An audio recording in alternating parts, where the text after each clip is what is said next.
चलिए बच्चों, तो बेटे अपन ने लास्ट लेक्चर के अंदर पढ़ा था कि अपन लोगों को जो सिक्योरिटी है वो गिरवी रखनी पड़ती है लोन लेने के लिए। तो कितने तरह की सिक्योरिटी हो सकती है, ठीक है, लोन लेते समय या किस तरीके से की जा सकती है।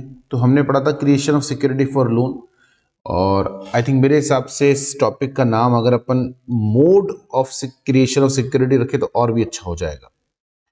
Mode of creation of security for loan, यानी लोन लेने के लिए अगर आपने सिक्योरिटी रखी तो उसको रखने के तरीके कौन से। तो पहला हमने अगर पढ़ा था बंधक, जैसे अंग्रेजी में मॉर्टगेज भी कहा जाता है। अच्छा देखो, वैसे तो मैं आपको अब जो पढ़ा रहा हूँ आगे सारे लगभग एक जैसे ही है।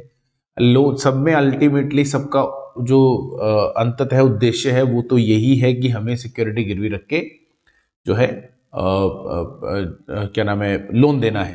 लेकिन तरीके अलग अलग हैं। जैसे हमने पहला मॉर्टगेज पढ़ा, ज़्यादातर जो भी लोन होते हैं, ऋण होते हैं, उनके अंदर आपको मॉर्टगेज ही मिलेगा, यानी बंधक वाली जो है सिक्योरिटी वही मिलेगी। और इसमें हम किसी भी तरह की कोई संपत्ति जो है, सामान्यतः इसके अंदर जो इमूवेबल प्रॉपर्टी है, यानी अचल संपत्ति जिसे हिंदी में कहा जाता है, उस अचल संपत्ति को रखते हैं। आप और हम लोग जो सामान्यतः बैंक से लोन लेते हैं उसमें यही वाला होता है। उसके बाद आता है गिरवी।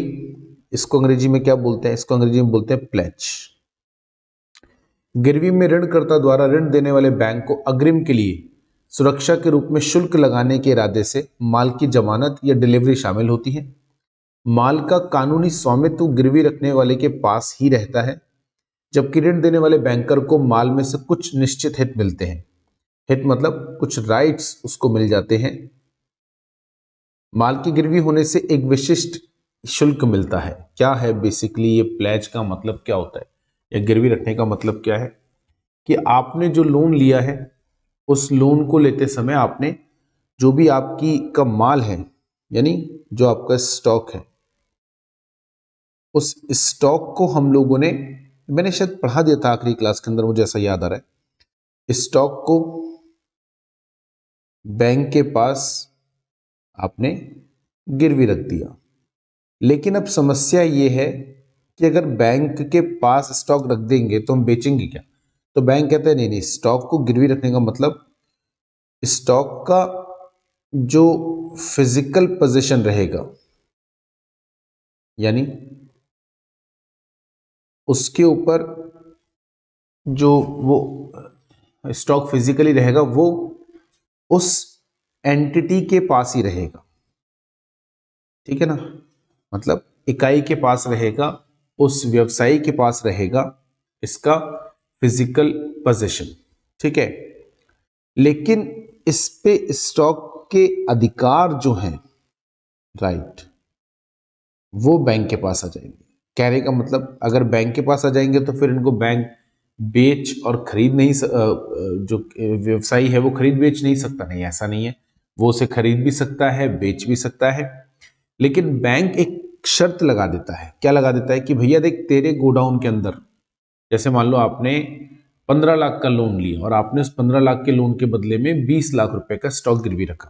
थोड़ा मार्जिन रखना पड़ता है, तो मैंने ऐसी फिगर ले लिया, 1-2 लाख का मार्जिन, 10%, 15%, 20% का मार्जिन बैंक रखता है कि अगर आजकल को स्टॉक है उसकी वैल्यू कम हो तो फिर क्या करेंगे। तो 15 लाख का लोन है तो उसके लिए 16-17 लाख का, 17.5 लाख का, 18 लाख का, ऐसा जो है कोई ना कोई स्टॉक गिरवी रहेगा।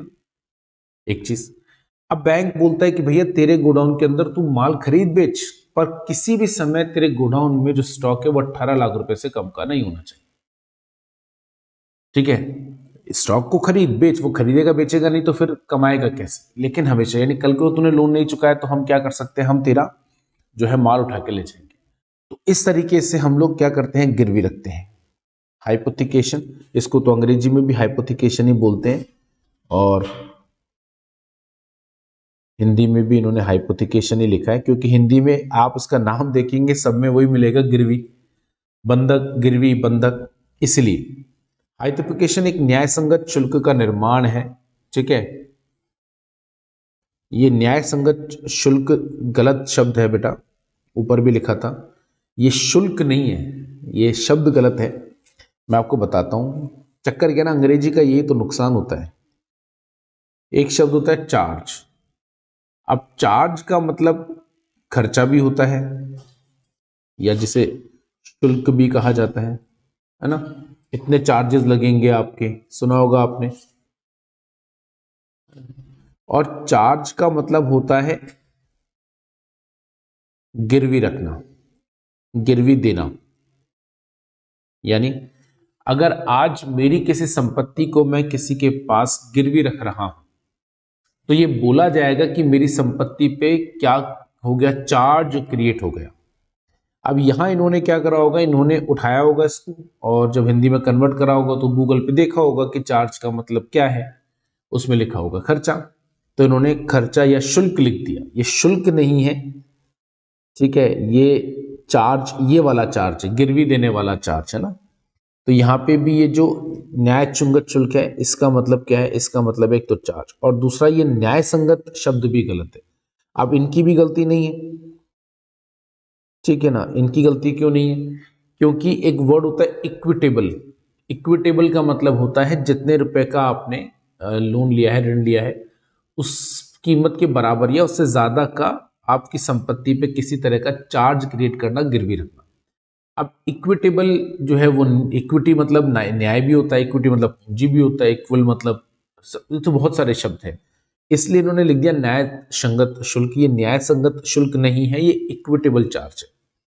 यानी एक स्पष्ट अधिनियम द्वारा नहीं बल्कि इक्विटी के और कारण द्वारा बनाया गया शुल्क, जो ऋणकर्ता की, इसको तो हटा दो, ठीक है ना, इसको यहां से हटा देते हैं।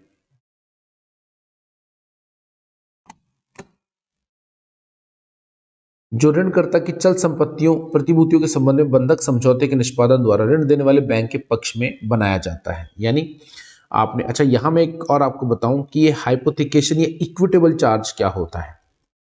आप अंग्रेजी में याद करेंगे तो बेहतर रहेगा, कॉपी चेक करने वाले को भी आसानी रहेगी, आपको तो रहेगी, कॉपी चेक करने वाले को ज्यादा आसानी रहेगी।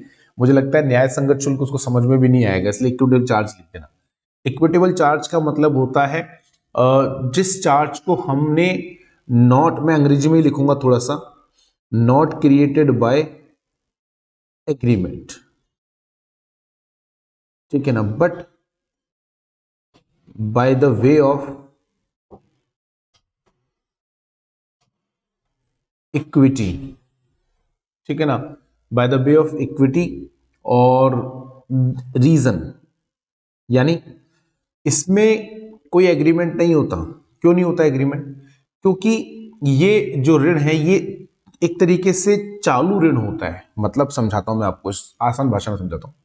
बैंक कहता है आप हमसे पैसे ले लो, तुम्हारे पास जिस दिन पैसे आ जाएं वापस चुका देना, फिर तुम्हें जरूरत पड़े फिर ले लेना, फिर आ जाए पैसे फिर चुका देना, जिस दिन लोगे उस दिन से ब्याज चालू, जिस दिन वापस कर दोगे ब्याज खत्म। अच्छा जरूरी नहीं पूरे एक साथ दो, 10 लाख का लोन लिया, कहीं से तुम्हारे पास 3 लाख रुपए आ गए, 3 लाख जमा करा दो, तो अब तक ब्याज लग रहा था 10 लाख पे, अब 7 पे लगेगा। फिर 2 दिन बाद तुमको लगा यार 2 लाख और चाहिए, बैंक से बोलो, बैंक 2 लाख फिर दे देगा तुम्हें, है जी। ये सामान्य तौर पे हम लोग इसको बोलते हैं कैश, आगे चर्चा करेंगे, कैश क्रेडिट एक लोन का प्रकार है, कैश क्रेडिट, और बहुत आम प्रकार है, और बहुत लोग लेते हैं, बहुत आसान तरीका भी है, बहुत अच्छा भी होता है। सबसे अच्छी बात यह है कि सामान्यतः जब हम कोई टर्म लोन लेते हैं, यानी हमने किसी विशेष अवधि के लिए लोन लिया, जैसे आज आपने होम लोन लिया 10 साल का, अब आप बीच में होम लोन चुका तो सकते हो, दोबारा ले नहीं सकते, लेने का पूरा लंबा प्रोसेस।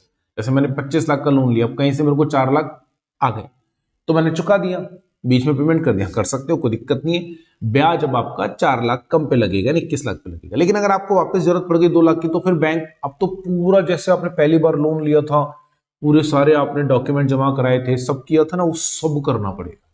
अब ये बड़ा मुश्किल काम होता है, सब कैसे करें दोबारा। तो इसमें अब एक व्यापारी, चलो अपन तो फिर भी घर बनाने के लिए लोन ले रहे हैं, एक ही बार लेंगे। अब घर तो ऐसा होता नहीं कि आज 4 लाख चुका दिए फिर एकदम से लगा नहीं यार इसमें नल खराब होगा तो नल के लिए लोन लेंगे। लेकिन आप सोचो जो बंदा व्यवसाय कर रहा है उसके लिए तो ये रोज का काम है? कभी एक सम से पैसा आ जाता है, बहुत सारे डेटर्स थे उन्होंने पेमेंट कर दिया हमको, अब मेरे पास पैसा पड़ा है 5 लाख 7 लाख, क्या करूंगा इसका? अब बैंक में वहां पे ब्याज लग रहा है, तो उससे बैंक को चुका दूं, तो चुका दिया मैंने, ब्याज कम हो गया। लेकिन फिर पता चला यार अपन को 3 लाख की जरूरत पड़ेगी अर्जेंटली, अब क्या करें? तो फिर तो इसीलिए उस वाले व्यापारी के संबंध में हमने सोचा कि भैया इसको कैश क्रेडिट दे दो, ओवरड्राफ्ट या कैश क्रेडिट। कैश क्रेडिट ज्यादा अच्छा माना जाता है। उसमें यही अच्छी चीज है कि आप आसानी से लोन ले सकते हो, चुका सकते हो, ले सकते हो, चुका सकते हो। उधर क्या होता है ना, अब हम एग्रीमेंट करें तो कैसे करें। आज मान लो 10 लाख का लोन है, अब मैं 10 लाख के लिए 12 लाख की संपत्ति गिरवी रख दूं, मैंने एग्रीमेंट कर लिया, कल को मैंने 3 लाख चुका दिए, मेरा लोन रह गया 7 लाख, लेकिन 7 लाख के लिए भी मेरी संपत्ति 12 लाख की गिरवी पड़ी। अब ये तो गलत बात हो गई है। 7 लाख के लोन के लिए भी 12 लाख की संपत्ति गिरवी पड़ी है? ये कैसे होगा मुझे बताओ। तो गलत बात है ना, तो वहां एग्रीमेंट नहीं हो सकता। तो वहां पे क्या होता है, रीजन यानी जितना जितना लोन होगा उसके अकॉर्डिंग इक्विटी बोल दो। इक्विटी मतलब हित, यहाँ पे इक्विटी से मतलब हित, यानी जितना जितना बैंक का हित होगा उस ऋण में, उसके अनुसार बैंक जो है संपत्ति पे चार्ज क्रिएट कर देगा। अच्छा, और ये होता भी किस पे है, ये क्रिएट होता है क्रिएटेड ऑन करंट एसेट्स, जैसे आपका स्टॉक, जैसे आपके डेटर्स। ये कभी भी यानी चल संपत्तियों पर लागू होता है, अचल संपत्तियों पर ये चालू लागू नहीं होता। जो ऋणकर्ता की चल संपत्तियों के संबंध में बंधक समझौते, देखो आगे ना बंधक शब्द, क्योंकि हाइपोथिकेशन को भी हिंदी में बंधक ही बोलेंगे, इसलिए उन्होंने हाइपोथिकेशन लिख कर अच्छा करा। समझौते के निष्पादन द्वारा ऋण देने वाले बैंक के पक्ष में बनाया जाता है, ना तो स्वामित्व और ना ही पोजीशन बैंक को हस्तांतरित होता है। हालांकि ऋणकर्ता बैंक के एजेंट और ट्रस्टी के रूप में माल का भौतिक पोजीशन रखता है। बहुत अच्छी बात, बहुत सुंदर बात। देखिए यहाँ पे जो है बैंक के पास ना तो उसकी ओनरशिप जाएगी, यानी स्वामित्व नहीं जाएगा, ना उसका जो है भौतिक उसका जो है ना हम लोग उस पोजीशन देंगे, वो भी हमारे पास ही रहेगा। क्योंकि अगर हम भौतिक पोजीशन बैंक को दे देंगे तो बेचेंगे क्या, स्वामित्व बैंक को दे देंगे तो हम बेचेंगे क्या। तो ऐसी परिस्थिति में स्वामित्व भी हमारे पास रहेगा, उसका भौतिक पोजीशन भी हमारे पास में रहेगा, और जैसे जैसे जरूरत पड़ेगी हम इस माल को बेचते जाएंगे। लेकिन बैंक को एक अधिकार होता है, और ये जो इकाई है एक तरीके से ये बैंक का एजेंट बन जाता है। क्योंकि गिरवी रखा तो बैंक के पास होना चाहिए था, लेकिन बैंक के पास रख देंगे तो बेचेंगे कैसे। तो ये जो गिरवी रखा हमने, ये गिरवी हमने बैंक के पास ना रख के अपने पास रखा, और हम बैंक के एजेंट के तौर पे काम कर रहे हैं। ऋणकर्ता समय समय पर बंधक परिसंपत्तियों की मात्रा और मूल्य के संबंध में ऋण देने के वाले बैंकर को विवरण प्रस्तुत करेगा। इसके आधार पर ऋणकर्ता की आहरण शक्ति तय होती है। यानी हम लोग क्या करेंगे, हर महीने, आगे मैं बताऊंगा ये कैश क्रेडिट, ये वाला जो पॉइंट है ना, ये वाला आपको भी आगे बहुत अच्छे समझ में आएगा। जब बहुत सारे उदाहरण मैं आपको दूंगा, बहुत सारे एग्जाम्पल दूंगा, तब आपको ये और अच्छे समझ में आएगा। तो बैंक क्या करता है, आपको बताता रहेगा हर महीने कि भैया आपको कितना लोन मिल सकता है। आप अपना फाइनेंशियल स्टेटमेंट जो है, वित्तीय विवरण बैंक को जमा कराते रहो हर महीने, हर क्वार्टर, जैसा भी बैंक बोले। नहीं तो कम से कम स्टॉक स्टेटमेंट तो दे ही देना, और स्टॉक स्टेटमेंट आप बैंक को दे दो, और उसके अनुसार बैंक जो है आपको बताता रहेगा इस महीने हम आपको कितना उधार दे सकते हैं, कितना उधार और आप ले सकते हो, वो आपको बैंक बताएगा समय समय पर।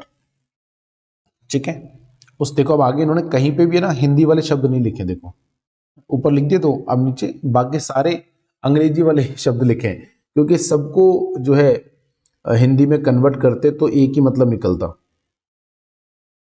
असाइनमेंट क्या होता है, असाइनमेंट, असाइनमेंट किसी व्यक्ति के मौजूदा या भविष्य के ऋण, अधिकार या संपत्ति को किसी अन्य व्यक्ति के पक्ष में स्थानांतरित करने को दर्शाता है। बैंक द्वारा केवल कार्रवाई करने योग्य दावे, यानी अचल संपत्ति के बंधक या चल संपत्ति के बंधक या गिरवी द्वारा सुरक्षित ऋण के अलावा किसी भी ऋण का दावा, जैसा कि पुस्तक ऋण और जीवन बीमा पॉलिसी द्वारा असाइनमेंट के माध्यम से किया जाता है। अब देखो कितनी भारी भाषा लिखी हुई है, मैं आसान भाषा में समझाता हूँ। हम क्या करते हैं, ऋण जो लेने वाला व्यक्ति है यानी ऋणी, अपनी किसी संपत्ति, सामान्यतः यहां पे आपकी बीमा पॉलिसी, ठीक है, या कोई और जो है इस तरह की अन्य चल संपत्ति,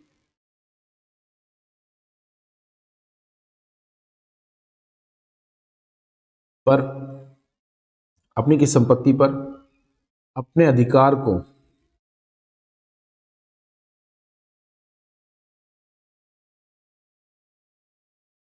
किसी अन्य, सॉरी किसी अन्य क्या,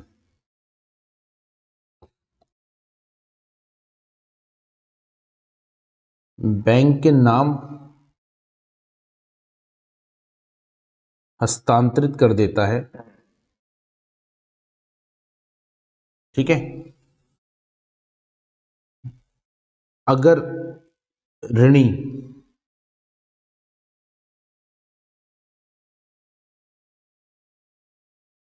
कर्ज नहीं चुका पाता तो बैंक उस बीमा पॉलिसी को सरेंडर कर देता है, क्योंकि अधिकार बैंक के पास आ चुका है, असाइन कर दिया आपने। हस्तांतरित मतलब असाइन, सरेंडर करके उसकी सरेंडर वैल्यू ले लेगा। अच्छा, यहां पे एक बहुत महत्वपूर्ण बात है, बैंक आपको जो ऋण देगा उस पॉलिसी के सरेंडर वैल्यू से ज्यादा देगा भी नहीं। जैसे पॉलिसी है 1 लाख रुपए की और सरेंडर वैल्यू है मान लो 90 लाख की या 80 हजार की, तो ऐसे केस में 80 या 90 हजार रुपए से ज्यादा का पैसा देगा भी नहीं ऋण, सॉरी, क्योंकि उसको पता है ना अगर पॉलिसी सरेंडर करेंगे तो इतने ही मिलेंगे, तो ऋण भी तो उसके अनुसार ही देगा ना, ज्यादा कैसे दे देगा, बताओ, उसके अनुसार ही ऋण देगा ना। तो अगर ऋणी कर्ज नहीं चुका पाता तो बैंक उसको बेचेगा। अब ये जो है, अब जीवन बीमा अन्य चल संपत्ति, अन्य चल संपत्ति क्या हो सकते हैं, मैं यहां लिख देता हूं, अन्य चल संपत्ति में कौन कौन सी सामान्य तौर पर होती है। यहां स्टॉक नहीं रखते, जैसे आपके देनदार हो सकते हैं। देनदार क्यों? क्योंकि देनदारों से हमें पैसा लेना होता है, लेनदार नहीं देनदार, उनको भी आप गिरवी रख सकते हो, ठीक है ना। या और इसके अलावा सामान्य तौर पे यही होते हैं बस दो, एक तो बीमा पॉलिसी देनदार, स्टॉक नहीं, ध्यान रहे, स्टॉक नहीं, स्टॉक ये बहुत अच्छे से ध्यान में रखिएगा।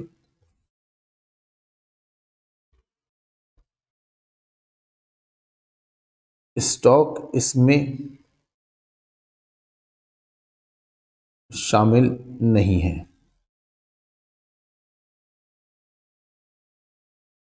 असाइनमेंट समूहनिदेशित को उस सौंपे गए धन और ऋण पर पूरा कर्जा देता है। समूहनिदेशित की जगह लिख देते ऋणकर्ता। इतनी भारी भारी शब्द क्यों लिखते? ऋणकर्ता जिसने ऋण दिया उसको पूरे अधिकार दे देगा। सेट ऑफ,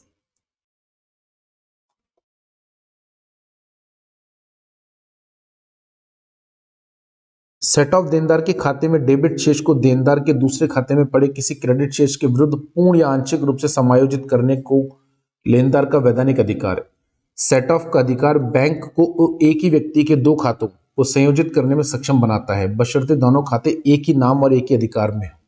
यानी जैसे मेरे पास करंट अकाउंट है और मेरे पास एफडी भी है और मैंने बैंक से लोन भी लिया, तो बैंक को मैंने बोला कि सर मेरी एफडी जो है उस पे आप लोन दे दो। कितना बढ़िया काम है ना, आजकल तो मिल भी जाता है बहुत आसानी से। तो बैंक को हमने क्या बोला कि सर ये एफडी है मेरी 5 लाख की, मेरे को 3 लाख का लोन दे दो और एफडी को गिरवी रख देता हूं, है ना। इससे क्या होगा, कल को अगर मैं लोन ना चुका पाऊं तो आप मेरी एफडी को तोड़ लें। आप ही के तो बैंक में एफडी है, मेरे पास तो अधिकार है, लेकिन मैं आपको अपना अधिकार दे रहा हूं ना कि आप मेरी एफडी को तोड़ देना और इस पैसे को उठा के इसमें एडजस्ट कर देना।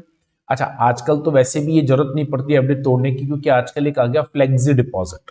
एफडी है लेकिन वो फ्लेक्सी डिपॉजिट, उसमें एफडी होती है, पर बैंक क्या करेगा, जब भी उसको लगता है कि आपने बोला कि सर इस महीने में इंस्टॉलमेंट नहीं चुका पाऊंगा, बैंक बोलता कोई टेंशन नहीं है, तेरी एफडी में से ले लेते हैं, तोड़ने की जरूरत ही नहीं है, एफडी में से ले लेते तेरे पैसे हम, और उस पे एफडी पहले से मान लो 5 लाख की थी और तेरी इस महीने की इंस्टॉलमेंट है 10,000, तो एफडी पे ले लेते हैं, एफडी में से तेरे 490 रह जाएंगे, अब आगे जो ब्याज मिलेगा 490 मिलेगा। जब तेरे पास पैसे आ जाएं तो तू एफडी में 10,000 और जमा करा देना। सामान्य तौर पे अब तक एफडी में क्या होता था कि एक बार बन गई, अब या तो टूटेगी तो पूरी टूटेगी, नहीं तो आपको जो है पूरी नहीं टूटती अगर मान लीजिए, तो फिर आपकी एफडी पूरी बनी रहेगी। लेकिन अब ऐसा नहीं होता, तो उसको बोलते हैं सेट ऑफ करना, कि यानी एक खाते में मेरे पास पैसा पड़ा हुआ है। अच्छा, आप इसी तरीके से सेविंग एंड करंट अकाउंट में कर सकते हो। जैसे आपने ओवरड्राफ्ट लिया, वो ओवरड्राफ्ट होता है वो करंट अकाउंट में होता है, तो आपने उस ओवरड्राफ्ट जब भी मान लो डेबिट ज्यादा चला गया, सामान्य तौर पर अकाउंट का बैलेंस क्रेडिट होना चाहिए, उसमें डेबिट ज्यादा चला गया, तो ऐसी परिस्थिति में आप जो डेबिट बैलेंस है उसको सेविंग अकाउंट में जो क्रेडिट बैलेंस पड़ा है उससे सेट ऑफ कर सकते हो। पर ये तभी संभव है जब खाता धारक के दोनों अकाउंट है ना एक ही बैंक के, और वो भी एक ही ब्रांच में। खैर आजकल ब्रांच का तो लफड़ा नहीं है, क्योंकि आजकल तो ब्रांच वाइज तो कुछ रहा ही नहीं। अब तो जैसे आज अगर मेरा अकाउंट आईसीआईसीआई बैंक की मालवीय नगर की ब्रांच में मान लो, ठीक है, जयपुर की या दिल्ली की मालवीय नगर की ब्रांच में, तो ये तो मैं मेरे को याद ही नहीं मैं आखिरी बार ब्रांच कब गया, जरूरत ही नहीं पड़ती कभी, क्योंकि आप किसी भी ब्रांच में पैसे जमा करा सकते हो, आप किसी ब्रांच में चेक डाल सकते हो, आप किसी भी एटीएम से पैसे निकाल सकते हो। तो ब्रांच तो मेरे को लगता है पता नहीं जमाना हो गया गए, क्योंकि रास्ते में जो भी ब्रांच पड़ती है उसमें डाल देते हैं।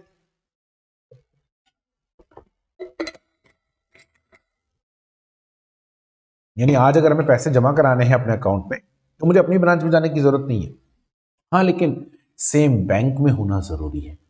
अलग अलग बैंक में होगा तो फिर वो एक्सेप्टेबल नहीं होगा।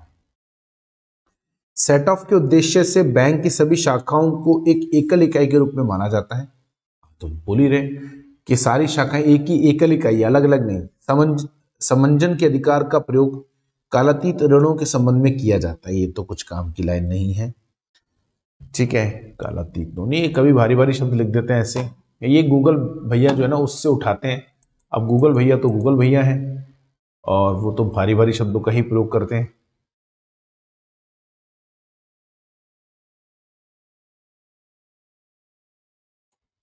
चलिए आगे देखते हैं ग्रहणाधिकार।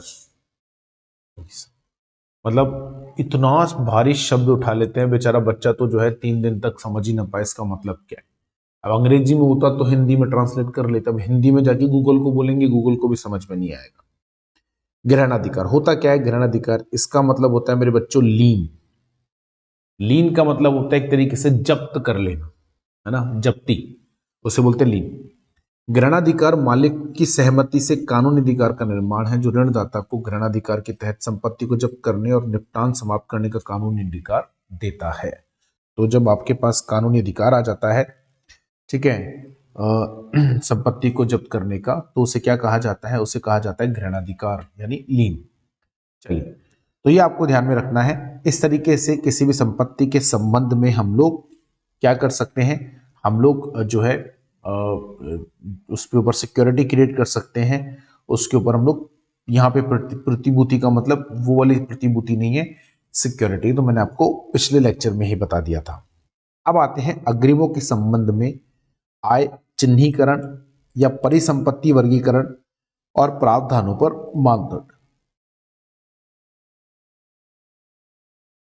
चलिए पहले तो आपको समझाते हैं ये पीएनपी क्या होता है,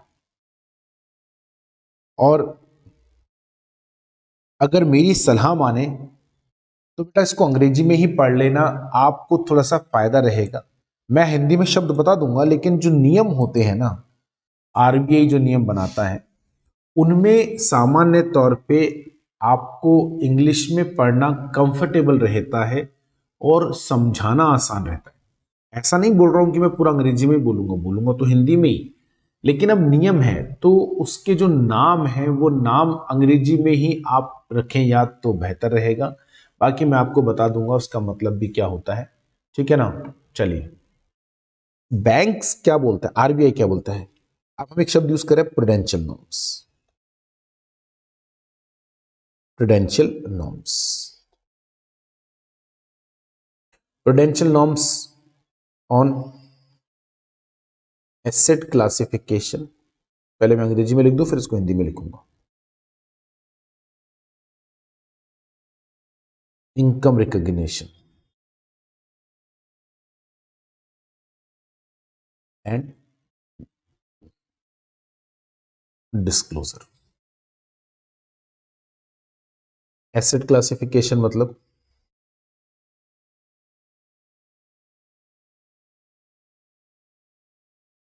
संपत्ति वर्गीकरण। यहां संपत्ति से मतलब है जो ऋण आपने दिए हुए हैं उसकी बात कर रहे हैं।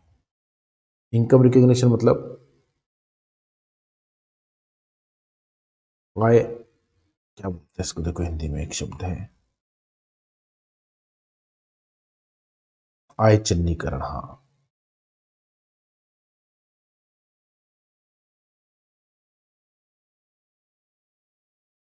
इसको वैसे आय पहचान भी कह सकते हैं। डिस्क्लोजर मतलब प्रकटन, और प्रूडेंशियल नॉर्म का मतलब तो मापदंड। आरबीआई कहता है कि बैंक को अपने यहां पे, है ना, आरबीआई के अनुसार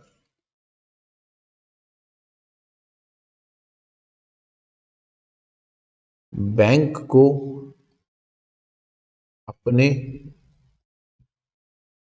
ऋणों के अच्छा एक और चीज के लिए है,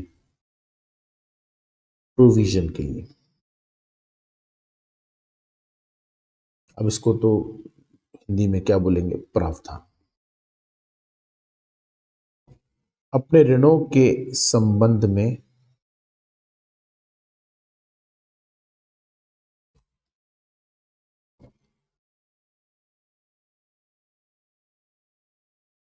निम्नलिखित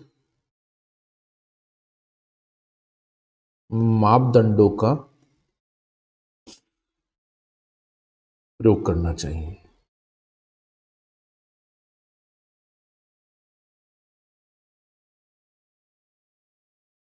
ठीक है, कौन कौन से मापदंड है?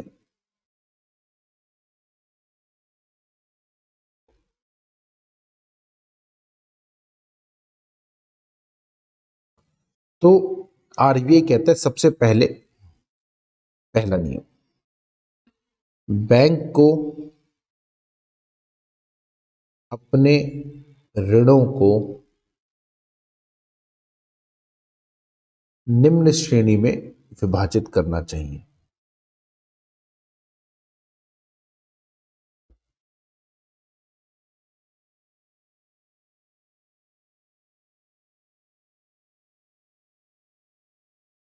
कौन कौन सी श्रेणियां देखो? दो श्रेणियां मुख्य तौर पे होती हैं। ठीक है, अब बेटा देखो मैं यहां से थोड़ा अंग्रेजी में लिखूंगा, आप बोलेंगे देखो इन्होंने हिंदी में लिखा हुआ है, ऐसा नहीं लिखा हुआ नहीं है, लेकिन ये भाषा सही नहीं है, ये कन्वर्जन जो करा है हिंदी में सही नहीं है।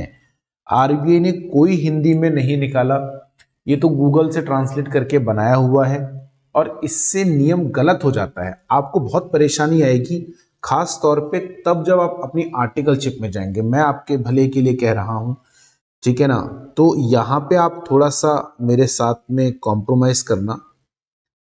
आप बोलेंगे तो मैं हिंदी में पढ़ा दूंगा, मुझे कोई दिक्कत नहीं है। स्टैंडर्ड सेट्स मतलब मानक संपत्ति लिखा हुआ है पीछे, लेकिन जब जहां इनको नहीं मिला, जैसे एनपीए, अब इनको एनपीए को इन्होंने हिंदी में लिख दिया, एनपीए लिख दिया हिंदी में भी, अब क्या करें? अब जब आप चाहोगे ना आर्टिकलशिप पे, अच्छा बाकी जगह तो काम चल जाएगा। अब आप कहोगे सर फिर ठीक है, आप सही कह रहे हो, आप अच्छी बात कह रहे हो कि एग्जाम आर्टिकलशिप में कहोगे, सर एग्जाम में क्या करेंगे? घबराने की आवश्यकता नहीं है, एग्जाम में आप इसको इसी नाम से लिखें, बल्कि हिंदी में लिख कर आ जाओगे तो हो सकता है एग्जामिनर आपको नंबर ना दे, उसको समझ में ही नहीं आएगा। ठीक है, हिंदी की कॉपियां, जैसे मैंने पहले भी बताया था कि हिंदी की कॉपी के लिए अलग से कोई हिंदी के टीचर को कॉपियां नहीं भेजी जाती है। ऐसा नहीं होता है कि हिंदी वाले बच्चों की कॉपी हिंदी में जो पढ़ाता है टीचर, क्योंकि हिंदी में कोई पढ़ाता ही नहीं है। पूरे भारत में हम अकेले ही हैं एमसीसी में जो आपको हिंदी में पढ़ा रहे हैं। हिंदी में अलग बैच बनाया हमने और हिंदी में हम पूरी तरीके से लिख के बता रहे हैं। बाकी पूरे भारत में आपको शायद ही कोई टीचर मिलेगा जो हिंदी में पढ़ाता या किसी इंस्टीट्यूट में हिंदी में बैच चलता हो। यूट्यूब पे भी आप ढूंढोगे हिंदी में कोई बैच नहीं चलता। तो इतने बच्चे हिंदी वाले जो हैं उनके लिए इंस्टीट्यूट अलग से करना चाहिए, मैं मानता हूं, लेकिन टीचर ही नहीं है कॉपी चेक करने के लिए हिंदी में, तो करे दे किसको इंस्टीट्यूट? तो वो जो बंडल जाता है उसमें अंग्रेजी के साथ साथ हिंदी की कॉपी भी होती है। अब जो हिंदी वाला पेपर चेक करने वाला है वो हिंदी का टीचर हो, हमारे पास कॉपी आए तो हमें कोई तकलीफ ही नहीं है, क्योंकि हम तो हिंदी में पढ़ाते हैं, तो हमें तो पता है कि हिंदी में बच्चा क्या लिखना चाह रहा है। तो अब ये शब्द आ गए तो वो पहचान ही नहीं पाएगा, और अब आपने आंसर सही लिखा होगा तो भी गड़बड़ हो जाएगी। अब आप कहोगे सर लेकिन ऐसे तो फिर ऊपर से लेके अब तक जो हमने पढ़ा उसमें भी हो सकता है, बिल्कुल हो सकता है, लेकिन उसमें क्या है ना, किसी तरह के मापदंड नहीं है, प्रूडेंशियल नॉर्म्स नहीं थे, इसीलिए तकलीफ नहीं है। ठीक है, बाकी और कोई बात नहीं है। यहाँ पे आप थोड़ा सा जो है मेरे कहने पर आप इसको हिंदी में ही पढ़ लीजिए, ठीक है, अंग्रेजी में ही पढ़ लीजिए। क्या है मैं बताता हूं। आरबीआई कहता है कि बैंक को अपने ऋणों को दो श्रेणियों में विभाजित करना चाहिए, स्टैंडर्ड एसेट्स और दूसरा होता है नॉन परफॉर्मिंग एसेट्स। अच्छा मैं और इसको एक कैटेगरी और बना देता हूं एक बार के लिए। एक होती है परफॉर्मिंग एसेट। अच्छा यहां पे एसेट से मतलब सिर्फ और सिर्फ ऋण के संबंध में है, ठीक है। एक होता है नॉन परफॉर्मिंग, और आजकल तो पिछले 5-7 सालों से जब से ये नीरव मोदी और ये विजय माल्या पैसे लेके भागे हैं बैंकों के, तब से तो मुझे लगता है कि बैंकों ये जो शब्द हैं अखबारों में इतनी बार आ चुके हैं, न्यूज में इतनी बार आ चुके हैं कि शायद सब लोग जानते हैं, शायद आप भी जानते होंगे, सुना होगा, NP, non performing assets, NPA, NP, performing assets मतलब पीए। परफॉर्मिंग एसेट्स में दो तरह की श्रेणियां पाई जाती हैं। पहले तो एक ही होती थी, आजकल आरबीआई ने दो बना दी। पहले इसके अंदर एक ही श्रेणी थी, स्टैंडर्ड एसेट्स। तो पहले क्या होता था, परफॉर्मिंग एसेट या स्टैंडर्ड एसेट, इन दोनों में कोई फर्क नहीं होता था। अब थोड़ा सा फर्क आ गया है, आजकल इसमें स्टैंडर्ड एसेट्स के साथ एक और आ गया जिसका नाम है स्पेशल मेंशन अकाउंट। अच्छा, अब आपके मन में एक सवाल आ रहा होगा, सर ये जो विभाजन करना है श्रेणियों में, करना क्या है? बैंक अपनी बुक में करेगा, कस्टमर को बताने की जरूरत नहीं है कि तेरा जो लोन है वो कौन सा है, उसको तो उसका तो लोन चल रहा है। यानी आज अगर मेरा बैंक से होम लोन चल रहा है तो बैंक मुझे नहीं बताएगा कि उसने मेरे लोन को स्टैंडर्ड असेट माना है, स्पेशल मेंशन अकाउंट माना है, नहीं, वो तो मेरे लोन को लोन मान रहा है, सिंपल। तो परफॉर्मिंग एसेट्स में हमने क्या कहा, स्टैंडर्ड असेट और स्पेशल मेंशन अकाउंट। अब ये स्टैंडर्ड असेट और स्पेशल मेंशन अकाउंट में क्या फर्क होता है भाई, और कैसे इसमें विभाजन किया जाता है, आगे हम पढ़ेंगे इसके बारे में। स्पेशल मेंशन अकाउंट के अंदर भी फिर तीन श्रेणियां हैं, ठीक है ना। एक है अकाउंट शोइंग स्ट्रेस सिग्नल, ठीक है ना, इसमें भी तीन श्रेणियां हैं। Account showing stress signal. Stress का मतलब वो वाला स्ट्रेस नहीं है यहाँ पे, यहाँ स्ट्रेस का मतलब है जैसे उसमें किसी तरह की कोई समस्या आ रही है, ठीक है, लेकिन अभी तक उसका इंस्टॉलमेंट ओवरड्यू नहीं हुआ, but instalment is not overdue.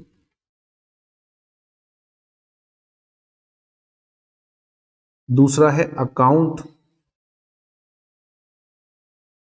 In which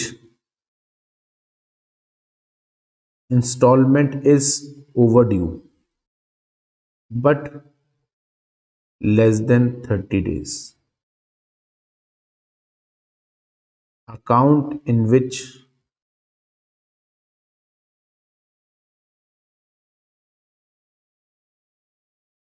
is overdue but less than 60 days, ठीक है ना। एक मिनट रुको, 60 डेज और ये 90 डेज। अभी 90 डेज की ये मैं आपको अब बताऊंगा, जब मैं आपको नॉन परफॉर्मिंग पढ़ाऊंगा ना तब बताऊंगा इसका मतलब क्या। अभी आपको समझ में नहीं आएगा, अभी आपको थोड़ी दिक्कत आएगी समझने में। अभी मैं आपको जब उस वाले पे लेके जाऊंगा ना, नॉन परफॉर्मिंग वाले पे, तब आपको समझ में आएगा अच्छे से कि ये 60 और 90 दिन का चक्कर क्या है।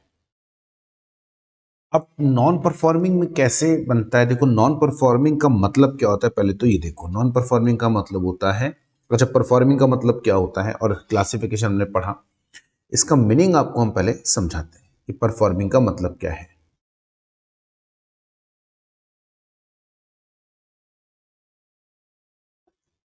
मीन्स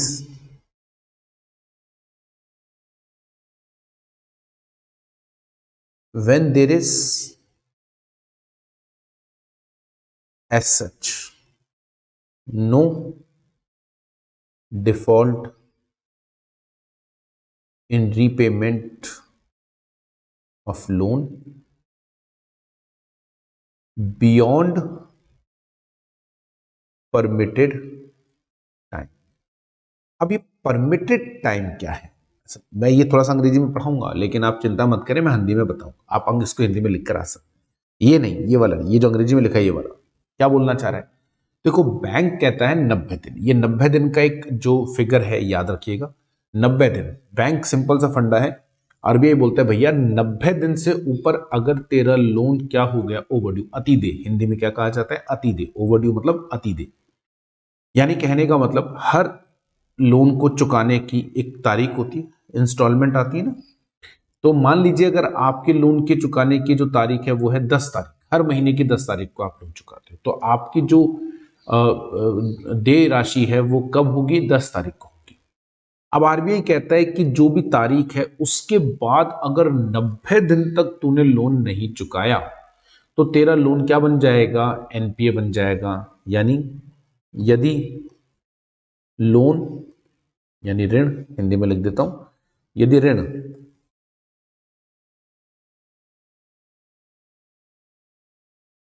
जिसमें हम लोग इंस्टॉलमेंट की बात करेंगे क्योंकि पूरा लोन तो एक साथ चुकाया नहीं जाता, चुकाने की तारीख से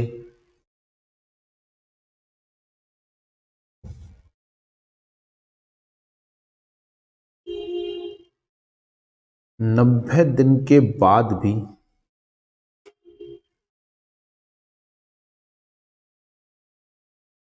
ऋण की राशि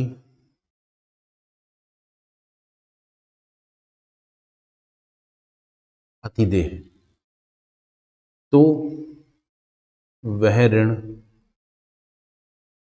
एनपीए बन जाता है। अब आप पूछेंगे सर एनपीए बन जाता है तो क्या होगा? मान लो एनपीए बन भी गया तो क्या होगा? बन गया तो बन गया। तो अगर ये ऋण एनपीए बन जाता है तो कुछ नहीं होगा, नहीं कुछ तो होगा, तभी तो एनपीए बनाया है। 90 दिन तक बैंक आपकी संपत्ति को हाथ नहीं लगाता। ऐसा नहीं होता कि आपने लोन नहीं चुकाया और अगले दिन बैंक आपकी संपत्ति को बेचेगा और अपना पैसा रिकवर कर लेगा। ऐसे तो बेचारा क्लाइंट मर जाएगा यार। कई बार किसी किसी व्यक्ति के साथ हो सकता है कुछ समय के लिए कोई वित्तीय संकट आ गया, किसी तरह की वित्तीय व्यवस्था नहीं हो पाई हो, ये तो किसी के साथ भी हो सकता है, और वो कोई इंस्टॉलमेंट नहीं चुकाया है। लेकिन अब आप सोचिए अगर आपने उठा के उसकी पूरी संपत्ति ही बेच डाली, अरे भाई एक इंस्टॉलमेंट नहीं चुकाया, दो नहीं चुकाया, तो आप संपत्ति बेच दोगे क्या? उसके बारे में भी तो सोचो भाई। तो हमने कहा नहीं ऐसे तो नहीं करेंगे, पहले तो 90 दिन का टाइम, वो तो संपत्ति बिकने में बहुत समय लगेगा।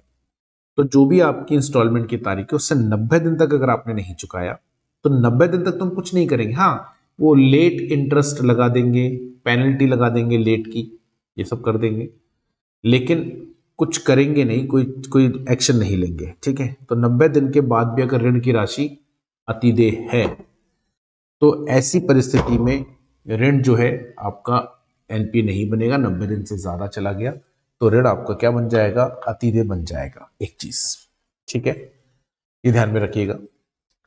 अब यहां पीछे आए जरा, मैंने आपको 90 दिन वाला लिखा था, देखो उसमें लिखा था 90 दिन, मैंने बताया था क्यों लिख रहा हूं 90 दिन, कि अगर आपकी इंस्टॉलमेंट लोन में चुकाने में गलती हो भी गई लेकिन 90 दिन अभी नहीं निकले तो उसको क्या माना जाता है? परफॉर्मिंग एसेट्स, यानी उसे मानक संपत्ति ही माना जाएगा। हिंदी में नहीं बोलेंगे, परफॉर्मिंग एसेट्स लिख कर आएंगे, उसे मानक संपत्ति यानी परफॉर्मिंग एसेट्स बोला जाएगा। उसमें भी हमने दो कैटेगरी, अच्छा पहले तो नहीं हुआ करती थी तो अब होने लग गई, पहले तो ये भी नहीं थी, आज से 2-3 साल पहले तक तो ये भी नहीं थी, ये तो अभी 2 सालों से होने लगी है, कोविड के बाद से हुआ है ये सारा। पहले तो खाली परफॉर्मिंग एसेट मतलब स्टैंडर्ड एसेट। तो इन्होंने कहा बोले भैया अगर कुछ भी डिफॉल्ट नहीं है तो 90 तो स्टैंडर्ड एसेट, लेकिन अगर मान लीजिए उसमें हो गया, ओवरड्यू हो गया, लेकिन अभी तक या तो ओवरड्यू हुआ नहीं, नॉट ओवरड्यू, या ओवरड्यू होने और ओवरड्यू लेस देन 30 डेज, कि या तो ओवरड्यू हुआ ही नहीं है और सब कुछ बढ़िया चल रहा है, लेकिन ओवरड्यू हो गया और 30 दिन से ऊपर नहीं, यानी ड्यू डेट निकलने के बाद न अभी 30 दिन से ज्यादा नहीं हुए। जैसे मान लीजिए 10 तारीख हर महीने की आपकी इंस्टॉलमेंट की तारीख आती है, तो 10 तारीख को आप नहीं चुका पाए, आप 15 हो गई, 17 हो गई, तो 10 तारीख से 30 दिन यानी अगले महीने की लगभग 8 तारीख 9 तारीख, तो मान लो 10 अप्रैल का है उदाहरण के तौर पे, तो 10 अप्रैल को आपने अगर इंस्टॉलमेंट नहीं चुकाई तो हम आपको एनपी नहीं बनाएंगे क्योंकि 90 दिन बाद बनोगे। अब 10, 8 या 9 मई तक आप क्या रहोगे? आप पीए रहोगे और किस में आओगे? इस कैटेगरी 1 में। ठीक है, कैटेगरी 1 में आ जाओगे आप, क्योंकि ओवरड्यू हो गया और अभी 30 दिन से ज्यादा नहीं, मान लो 30 दिन से भी ज्यादा हो गए तो, लेकिन 60 दिन से कम है तो किस में रहोगे? सेकंड कैटेगरी में। और 60 दिन से भी ज्यादा हो गए लेकिन 90 दिन से कम है तो किस में रहोगे? कैटेगरी नंबर 3 में, यानी तीसरी आप कैटेगरी में रहोगे। तो स्पेशल एसएमए बोलते हैं इसको, special mention SMA, special mention account. ठीक है, आ रही मेरी बात समझ में? तो लेकिन 90 दिन से ज्यादा हो गए तो फिर आप चले जाओगे नॉन परफॉर्म, फिर आप यहां नहीं रहोगे। ठीक है, यहां तक बात समझ में आ गई? 90 दिन ध्यान दीजिएगा जरा, मैं फिर से एक बार और बता दे रहा हूं यदि आपके लोन को चुकाने में आपने कोई गलती नहीं की तो आप रहोगे स्टैंडर्ड एसेट। कोई गलती नहीं है, इसलिए हम लोग जो पहले ये लिखा करते थे ना, अब इसकी जगह हम इसको कहां पे घुमा देते हैं, अब इसको हम घुमा देते हैं यहां। भैया स्टैंडर्ड एसेट का मतलब क्या है? स्टैंडर्ड एसेट का मतलब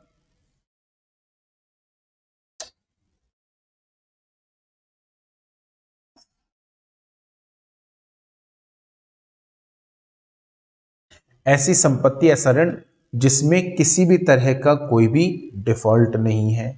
यदि डिफॉल्ट है, और अगर डिफॉल्ट यानी उसमें जो आपकी जो है अतिदेय है, उस अतिदेय का समय अवधि 90 दिन से कम है, तो उसको हम बोलेंगे स्पेशल मेंशन अकाउंट। रहेगा परफॉर्मिंग एसेट में, लेकिन स्पेशल मेंशन अकाउंट। 30 दिन से कम है तो कैटेगरी 1, 30 दिन से ज्यादा है तो कैटेगरी 2, 30 दिन से 60 दिन से ज्यादा है तो कैटेगरी 3 में चला जाएगा। तो ये कैटेगरी 1, ये कैटेगरी 2, ये कैटेगरी 3। ठीक है। नॉन परफॉर्मिंग एसेट, यदि ऋण चुकाने की तारीख 90 दिन के बाद भी ऋण की राशि अतिदेय है तो ऋण एनपीए बन जाता है। अब एनपीए में भी भाई साहब 3 कैटेगरी होती है। ठीक है, आगे चर्चा करेंगे, लेकिन मैं यही बताऊंगा इसके बारे में कौन कौन सी होती है। एक होती है सब स्टैंडर्ड, एक होती है डाउटफुल, और एक होती है लॉस एसेट।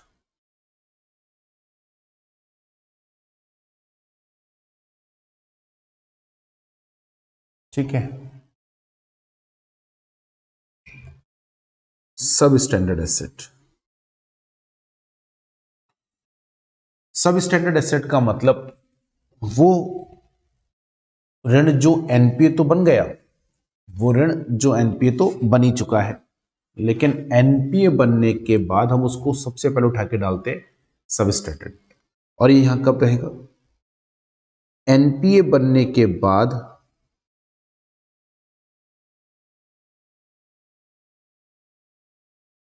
1 वर्ष तक वह सब स्टैंडर्ड रहता है। अब सवाल आता है कि सर पहले तो ये समझाओ कि ये दो आपने क्यों, ये तो समझ में भी आ गया चलो कि भाई अगर ऋण अतिदेय हो चुका है तो 90 दिन बाद, लेकिन सवाल है 90 दिन का इंतजार क्यों करा? बैंक के पास तो संपत्ति रखी थी, बैंक चाहता संपत्ति को बेचता, संपत्ति को बेच के पैसा लेता, बात खत्म हो जाती, अपने लोन को रिकवर कर लेता। अपने लोन को रिकवर करने में तो कोई बुराई नहीं है, अपना लोन तो पैसा बैंक ले गई। नहीं, हमने कहा ना अभी आपको थोड़ी देर पहले कि यार उसको बेचारे को टाइम दो। कई बार हो जाता है कुछ छोटी मोटी वित्तीय संकट उत्पन्न हो जाता है, किसी तरह की कोई विपरीत परिस्थितियां होती हैं जिनके कारण बैंक बंदा अपना पैसा नहीं चुका पाता, लेकिन इतनी जल्दी हम लोग उसकी संपत्ति को बेच दे ये उचित नहीं होता, ये गलत बात है। तो इसीलिए हमने कहा कि भैया 90 दिन तक तो देख तेरे को हम पीए ही मानेंगे, 90 दिन तक कोई दिक्कत नहीं। अब तेरे को ब्याज तो लगेगा, लेट फीस भी लग सकती है, लेकिन तेरी संपत्ति को नहीं बेचेंगे तो निश्चिंत रहे। 90 दिन के बाद में, अब भाई साहब 90 दिन से ऊपर हो चुके हैं तो लफड़ा है। तो हमने, अब आप कहेंगे सब फिर आपने 3 कैटेगरी में बांट दिया। अरे 90 दिन बाद तो संपत्ति बेचते हैं, हमने कहा बेचेंगे बेचेंगे। 90 दिन बाद में हम क्या करेंगे, हम उसको बनाएंगे सब स्टैंडर्ड। 90 दिन बाद एनपीए बनेगा, और एनपीए बनते ही कहां जाता है सब स्टैंडर्ड। 90 दिन हो गए, जैसे 10 अप्रैल की तारीख थी, 10 अप्रैल से निकालें तो 10 मई, 10 जून, 10 जुलाई, 10 जुलाई के बाद में वो बन जाएगा 10। आप 90 दिन काउंट करना, मैंने तो ऐसे ही पकड़ ली रैंडमली, 8 जुलाई मान लेते हैं। 8 जुलाई को बंदे का जो लोन है वो एनपीए बन जाएगा, और एनपीए बनती कौन सी है? सब स्टैंडर्ड। लेकिन अभी भी हम संपत्ति नहीं बेचेंगे, यहां ये 1 साल रहेगा। इस 1 साल में क्या होगा? इस 1 साल में ध्यान से सुनिएगा अच्छे से, इस 1 साल में उसे भारत के किसी भी बैंक से लोन नहीं मिलेगा। भारत के किसी भी बैंक से, शब्दों पे ध्यान दीजिएगा जरा, किसी भी बैंक से। सारे बैंक ना एक सॉफ्टवेयर होता है सिबिल, सिबिल सुना होगा आप लोगों ने बहुत, CIBIL, CIBIL score, CIBIL score, मेरा सिबिल स्कोर क्या है, आपका सिबिल स्कोर क्या है। सिबिल आरबीआई का सॉफ्टवेयर है, और ये सिबिल सॉफ्टवेयर में क्या होता है, अब जितने भी बैंक हमारे भारत में, बैंक हो, फाइनेंस कंपनी हो, एनबीएफसी हो, ठीक है ना, ये सब जब भी लोन देते हैं तो आपका डेटा सिविल में डालते हैं। कंपलसरी है, ऑप्शन नहीं है, डालना पड़ेगा। और पूरी डिटेल डालेंगे, आपका नाम, आधार, पैन, लोन कब लिया, किस तारीख को लिया, किस उद्देश्य से लिया, कितने रुपए का लोन था, ब्याज की दर क्या थी, उसकी इंस्टॉलमेंट की डेट क्या है, इंस्टॉलमेंट का अमाउंट क्या है, इंस्टॉलमेंट का पेमेंट हर महीने आ रहा है, वो सब अपडेट करना पड़ता है, हर महीने अपडेट करना पड़ता है। ठीक है।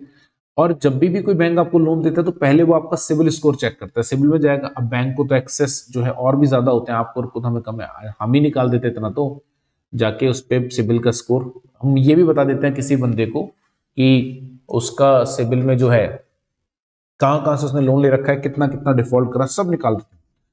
उससे बैंक देख लेता है। अगर उसमें आपका अगर अकाउंट एनपी आ रहा होगा ना, तो बैंक लोन देगा ही नहीं। उसमें अगर एनपी आ रहा होगा तो बैंक लोन देगा ही नहीं, कोई बैंक नहीं देगा ये। और अगर किसी बैंक ने दे दिया तो आरबीआई नहीं छोड़ेगा उसको।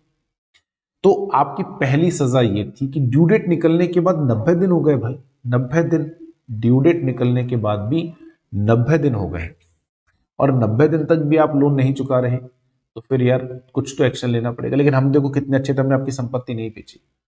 90 दिन निकल गए, 90 दिन बाद एनपीए बनाया, लेकिन हमने आपकी संपत्ति नहीं बेची।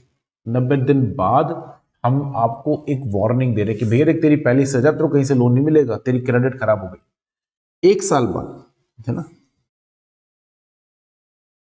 1 वर्ष बाद एनपीए बनने के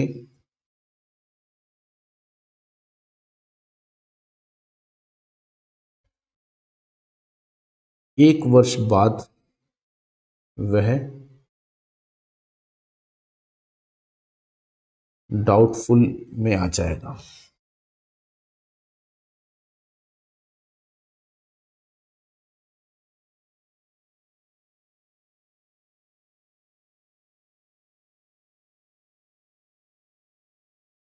अब बैंक को आएगा गुस्सा। बैंक ने कहा भाई 1 साल 90 दिन हो गए, देखो 90 दिन तो पहले निकल गए, तब तक तुमने एनपी नहीं बनाया था, 90 दिन बाद तो हमने एनपी बनाया। उसके बाद भी 1 साल बाद हम उसको किस में लेकर आए, डाउटफुल में। बैंक ने कहा भाई देख, अब हो गए 1 साल 90 दिन, यानी 15 महीने, अब हमारे पास कोई इस तरीका नहीं बचा, संपत्ति बेचेंगे। तो जैसे ही आपका लोन डाउटफुल हो गया, है ना, तो ऐसे वाली परिस्थिति में बैंक आपकी संपत्ति को बेचना चालू कर देगा जो आपने गिरवी रखी। अब संपत्ति को बेचेंगे तो दो बातें होंगी, या तो संपत्ति को बेचने से जो मूल्य प्राप्त होगा वो इतना होगा कि आपका लोन चुक जाएगा, ब्याज सहित, उस पर जितनी पेनल्टी वगैरह लगी, और जो बचेगा बैंक आपको वापस कर देगा। बैंक को आपके पैसे में कोई दिलचस्पी है भी नहीं। और अगर ऐसा नहीं हुआ तो फिर 90 दिन बाद, 1 साल, मतलब 1 साल बाद संपत्ति बेचे से पैसे कम मिले तो बैंक आपसे और पैसे मांगेगा। भाई और पैसे तो आपने दे दिया तो ठीक, नहीं तो आपको कोर्ट में लेके जाएगा, सब करेगा, फिर भी अंततः पैसा नहीं मिल पा रहा, तो फिर कहां डालते, लॉस, लॉस से। यदि, लेकिन इसको डालने में बहुत समय लगता है। लॉस एसेट का मतलब है जिससे अब कोई पैसा नहीं मिलेगा, और सामान्य तौर पे इसके ऊपर 100% का प्रावधान बनाकर खत्म कर देते हैं। लेकिन क्यों डालते लॉस में, बैंक को एक, आप सोचेंगे कि सर इसको पहली दो बातें, इतने दिन क्यों लगाते लॉस में डाल, अरे भाई कार्रवाई तो करेगा ना। जैसे आपका लोन है 10 लाख का, उसके ऊपर चूंकि इतने दिन से आपने चुकाया नहीं, पेनल्टी वेनल्टी इंटरेस्ट वगैरह मिला के हो गया 13 लाख रुपए। अब आपने संपत्ति बेची तो संपत्ति से मिले 6.5 लाख, 7 लाख मिले, अब 6 लाख बाकी, तो बैंक अपने प्रयास तो करेगा, है ना। तब तक किसमें रखेगा, डाउटफुल में। जिस दिन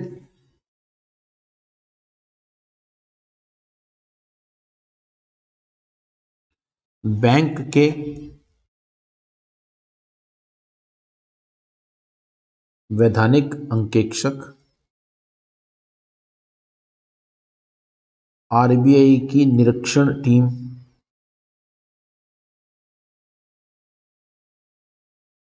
द्वारा अनुमति मिल जाती है तो इसे लॉस एसेट में डाल दिया जाता है। ठीक है, उस दिन इसे लॉस एसेट में डाल दिया जाता है। यानी आरबीआई और ऑडिटर है वो दोनों कह दे भैया बस अब इससे कुछ नहीं मिल पाएगा, इसको अब खत्म कर दो, तो लॉस। अब सवाल आता है कि सर लॉस में क्यों डाल रहे हैं, इसको सीधा राइट ऑफ क्यों नहीं कर रहे। उम्मीद, बैंक को एक उम्मीद है कि लॉस में डाल के छोड़ देते हैं, और अगर मिल जाए तो इसलिए बैंक मालूम इसके ऊपर जो प्रावधान बनाता है 100% का बनाता है। ये डूबना तो है ही, तो चाहे तो बैंक आज ही राइट ऑफ कर सकता था इसको, राइट ऑफ क्योंकि अब मिलेगा ही नहीं पैसा, लेकिन फिर भी उम्मीद, तो हम क्या करते हैं, हम इसको पड़े रहने देते, लोन में लॉस में डाल देते इस उम्मीद में कि शायद किसी दिन इस पर कोई पैसा रिकवर हो जाए। तो ये 4 श्रेणियां इस तरीके से विभाजित है। गैर निष्पादित संपत्तियां, ठीक है ना, वो क्या होती हैं, कैसे, देखो अब चूंकि एनपीए बनने का यानी नॉन परफॉर्मिंग एसेट्स बनने के लिए 2 तरीके से बनाया जा सकता है, ठीक है। नॉन परफॉर्मिंग एसेट्स 2 तरीके से बनता है एनपी, किसी भी बैंक में एनपी बनने के 2 तरीके हैं। पहला गैर निष्पादित संपत्तियां यानी एनपी जिसको हमने बोला, ठीक है। और ये गैर निष्पादित संपत्तियों में क्या आता है, कोई भी परिसंपत्ति तब एनपीए बन जाती है जब बैंक के लिए आय उत्पन्न करना बंद कर देती है, बिल्कुल। और आय उत्पन्न कब करना बंद कर देती है, जब उससे रिकवरी ना हो, अर्थात ऋण का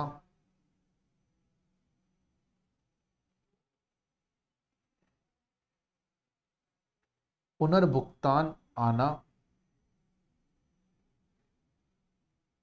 बंद हो जाए, ठीक है।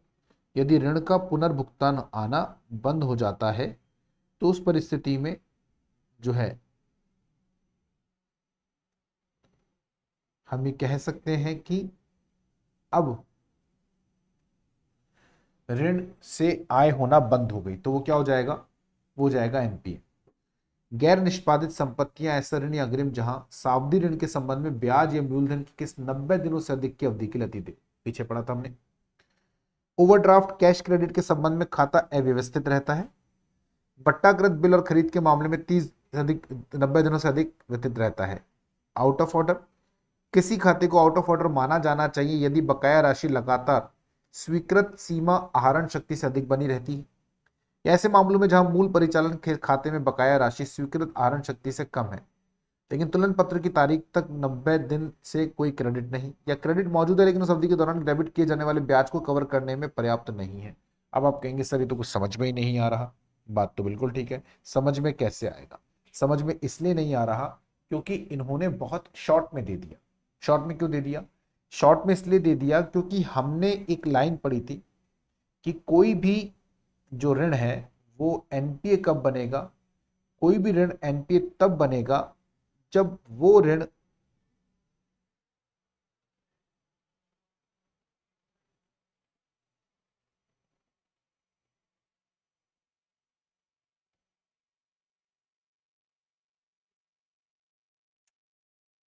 कोई भी ऋण एनपीए तब बनेगा जब वो 90 दिन से अधिक के लिए राशि अतिदेय हो। कौन सी राशि की बात कर रहा है, इंस्टॉलमेंट।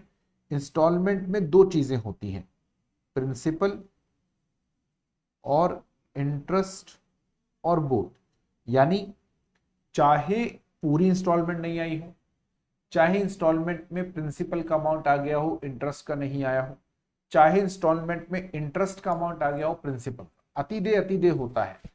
लेकिन हर लोन का अलग अलग प्रकृति होती है और हर लोन की प्रकृति के अनुसार उसे एनपीए बनाया जाता है। 90 दिन का है माना, लेकिन यहां जो आपको दे रखा है ना ये इन्होंने, ये इतने सारे, ये इन्होंने मिक्स कर दिया।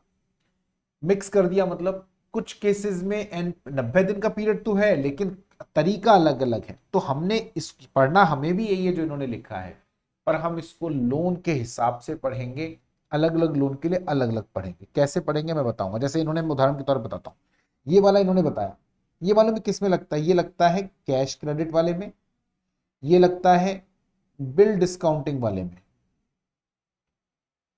ठीक है। ये किस में लगता है, ये लगता है टर्म लोन वाले में। अच्छा आगे ऐसे आप देखोगे ना, इन्होंने यहां लिख के छोड़ दिया, आगे आप जाओगे ना तो आपको अलग अलग मिलेंगे। सरकार द्वारा गारंटीड अग्रिम पे अलग है, कंजोर्टियम में अलग मिलेगा, है ना, कृषि ऋण पे अलग मिलेगा। देखो मैं दिखाऊं आपको आगे, सावधि जमा एनएससी केवीपीआईवी पर लोन लिया तो अलग है, प्राकृतिक आपदाओं से प्रभावित कृषि कर्मचारियों को अग्रिम दिया उस पर अलग है, कृषि अग्रिम पर अलग है, लंबी अवधि छोटी अवधि क्या बोलते हैं इसको, short period and long period agriculture, right. ये आ गया कैश क्रेडिट, है ना, कृषि अग्रिम के बाद में यहाँ आहरण शक्ति की गणना, ये कैश क्रेडिट के लिए है। तो हम लोगों को जैसा जैसा लोन होता है उसके हिसाब से डिसाइड करना पड़ता है, ऐसे नहीं चल सकते। इन्होंने तो क्या करा, सब एक साथ मिक्स करके दे दिया, ठीक है। अब बच्चों को समझ में कहां से आएगा बताओ। अब अगर कोई बच्चा ट्यूशन ना लेना तो वो तो बेचारा रटने के अलावा कोई उसके पास ऑप्शन ही नहीं रहेगा, ठीक है। चलिए, यहां पे एक वर्ड लिखा है अव्यवस्थित, इसका मतलब क्या होता है, व्यवस्थित का मतलब इरेगुलर, ठीक है ना, इरेगुलर या नॉट मैनेज्ड, उसको बोलते हैं अव्यवस्थित होना। अब इसका मीनिंग ही बदल दिया इन लोगों ने, तो जैसे इसको लिखा उसका मीनिंग ही बदल जाता है पूरा का पूरा। इसलिए हम लोग क्या करेंगे, पढ़ने वाले हम भी यही हैं, बस हम जो है जरा इसको लोन के हिसाब से पढ़ेंगे, अलग अलग लोन के लिए अलग अलग पढ़ेंगे, ठीक है। चलिए तो चलते हैं हम लोग एक बार, इसको जरा खोल लेते हैं फाइल को।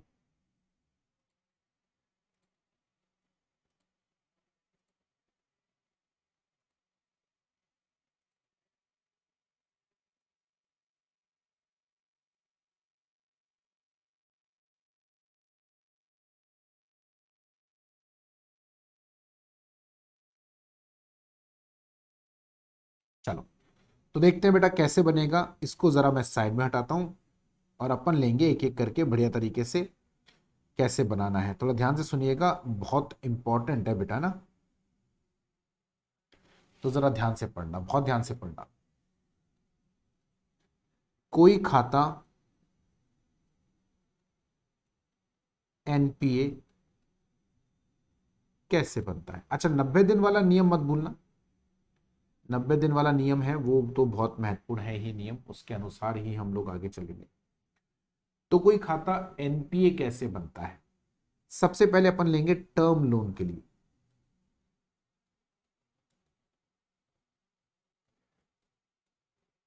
सावधिक ऋण इसे बोला जाता है, या आप कह सकते हो जो ऋण एक अवधि के लिए लिया जाता है, चाहे वो अवधि कोई सी भी हो, तो उसे बोला जाता है सावधिक ऋण, ठीक है ना। तो सामान्य जो लोन है, सबसे कॉमन लोन, वो इसमें आता है। अब ये कैसे बनेगा, देखो इसका देखेंगे। सबसे आसान तरीका एनपीए बनाने का इसी को होता है, ध्यान सुनिएगा। अच्छा, सबसे पहले इसको क्यों पढ़ते हैं, इसी के आधार पे हम बेस बनाएंगे बाकियों का। क्या बोल रहे हैं, सिंपल सा नियम है, ये कहता है कि इसमें लाल कलर नहीं दिख रहा, चलो ये लेते हैं। यदि ऋण की इंस्टॉलमेंट जिसमें प्रिंसिपल और इंटरेस्ट और बुक दोनों शामिल, दे तारीख से 90 दिन तक अति दे रहे, यानी आउटस्टैंडिंग रहे, अति दे ब्रैकेट में यहां तो लिख देता हूं आउटस्टैंडिंग, वैसे तो मुझे लगता है आपको आउटस्टैंडिंग ज्यादा अच्छे समझ में आएगा। अति दे रहे तो 90 दिन बाद वह ऋण खाता एनपीए माना जाएगा। अब आप कहेंगे सर ये तो आपने ऊपर पढ़ा दिया, हाँ तो बेसिक नियम तो यही है ना, बाकी सब में भी हम ये वाले लगाएंगे, बेसिक जो नियम है वो ये वाला है, बेसिक नियम, ठीक है। अब इस बेसिक नियम के आधार पे हम लोग बाकी वाले और बनाएंगे। तो यदि किसी भी खाते में, ऋण खाते में 90 दिन तक प्रिंसिपल ना आए, ब्याज ना आए, या दोनों ना आए, तो फिर उस खाते को आप क्या मान लेंगे, एनपीए मान लेंगे, एनपीए बना देंगे, ठीक है। एक चीज यहां तक कोई तकलीफ मेरे हिसाब से नहीं होनी चाहिए, सावधिक ऋण टर्म लोन।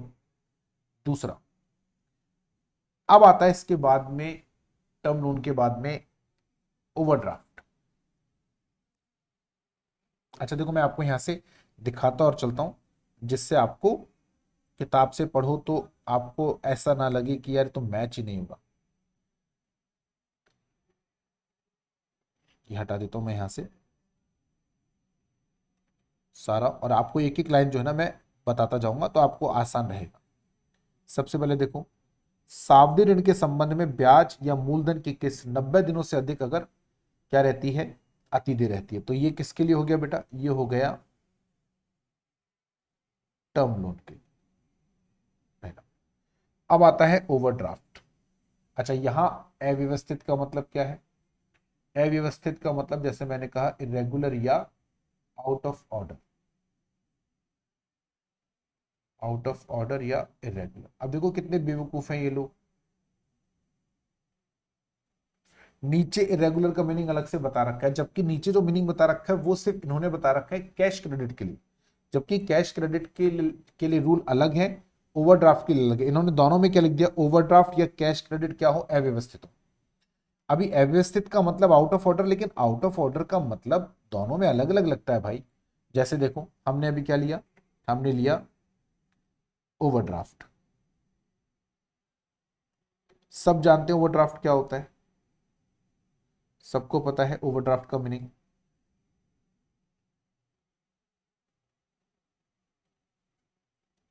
है ना।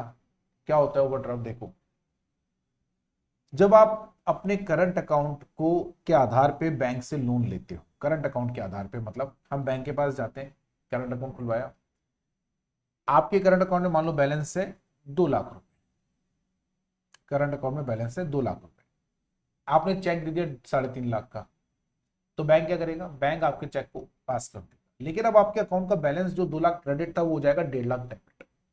ओवरड्राफ्ट में क्या होता है, जब आप करंट अकाउंट खुलवाते हो तब आप बैंक से अपना ओवरड्राफ्ट सैंक्शन करो। सैंक्शन कराने का मतलब नहीं कि आपको वो पैसा लेना ही है, सैंक्शन कराने का मतलब है कि आपने वो ओवरड्राफ्ट लिया और उस ओवरड्राफ्ट को लेने के बाद, ठीक है, आपको जब जरूरत पड़ेगी पैसे की तब लेना, उससे पहले नहीं लेना है।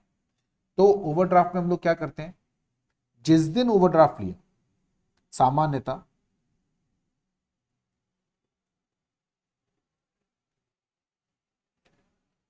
जिस दिन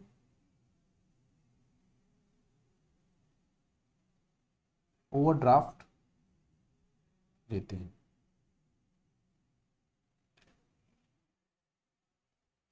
उससे नियमित दिनों में, अभी नियमित दिन बैंक के अनुसार होते हैं,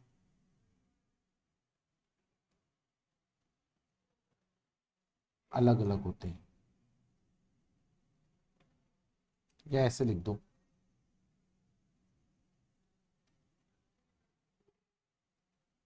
उससे निश्चित समय के अंदर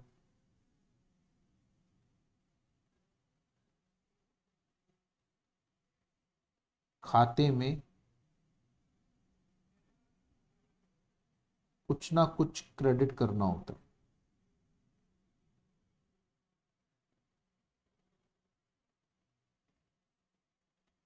ये ओवरड्राफ्ट का रूल, जैसे आपका 1.5 लाख, जैसे भी हमने एग्जांपल लिया, 3 लाख रुपए, 2 लाख आपके अकाउंट में क्रेडिट बैलेंस था।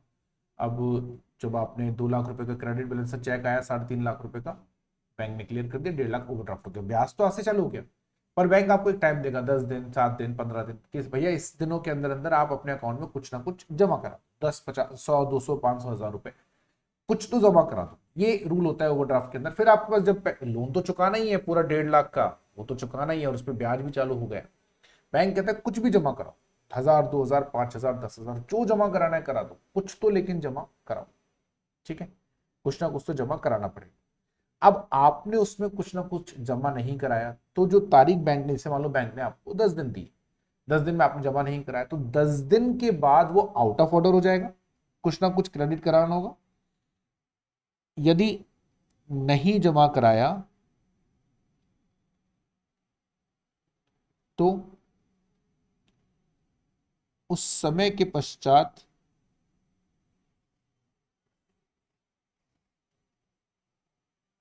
वह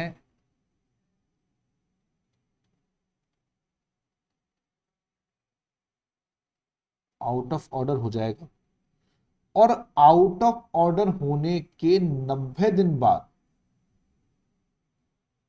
होने के 90 दिन बाद वह एनपी हो जाएगा।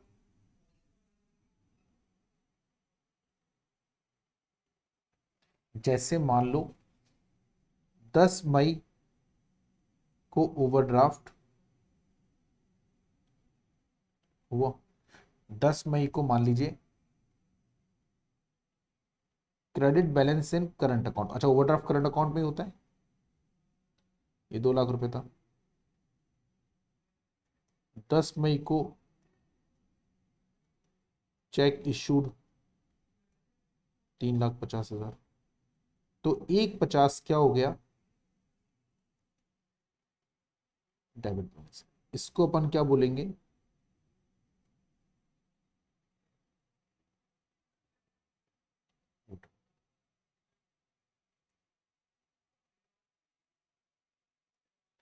अब ये जो डेबिट बैलेंस है इसको अपने को क्या करना पड़ेगा, पे करना पड़ेगा। ध्यान सुनिएगा, बैंक ने बोला भैया 7 दिन है, एनी क्रेडिट, कुछ भी जमा करा, कुछ तो करा, पर अप टू 17 में, 17 को 10 को आया तो 10 से 7 दिन और 17 में no credit in account, in current account. तो ऑन 17 ये क्या हो जाएगा, आउट ऑफ ऑर्डर हो जाएगा, और आउट ऑफ ऑर्डर होने के after 90 days from out of order,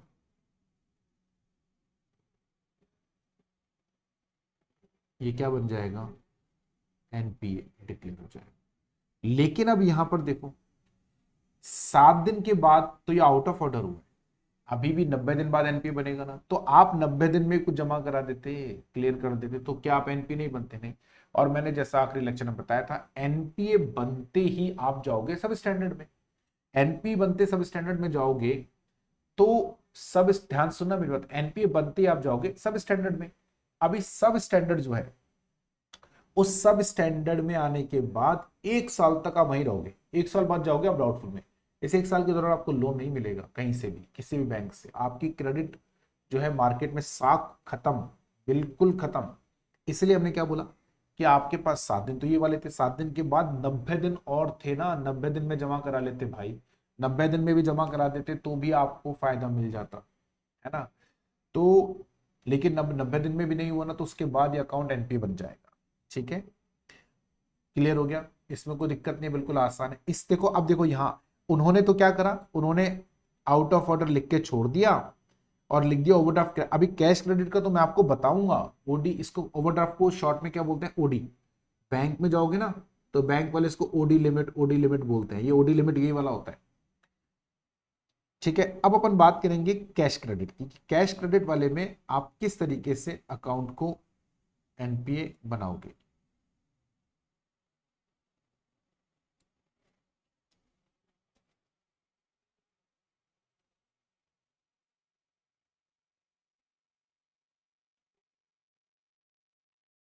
cash credit क्या होता है, मैं पहले आपको समझाता हूँ कैश क्रेडिट होता क्या है। देखो ये सबसे अच्छा तरीका माना जाता है बिजनेस में लोन लेने का, सबसे अच्छा, आसान है, और जब पैसे आए चुका दो, जब पैसे खत्म हो जाए तो लोन ले लो, फिर खत्म हो जाए फिर लो, फिर आ जाए ले लो, जैसे आपको मर्जी आए वैसे आप इसको लीजिए।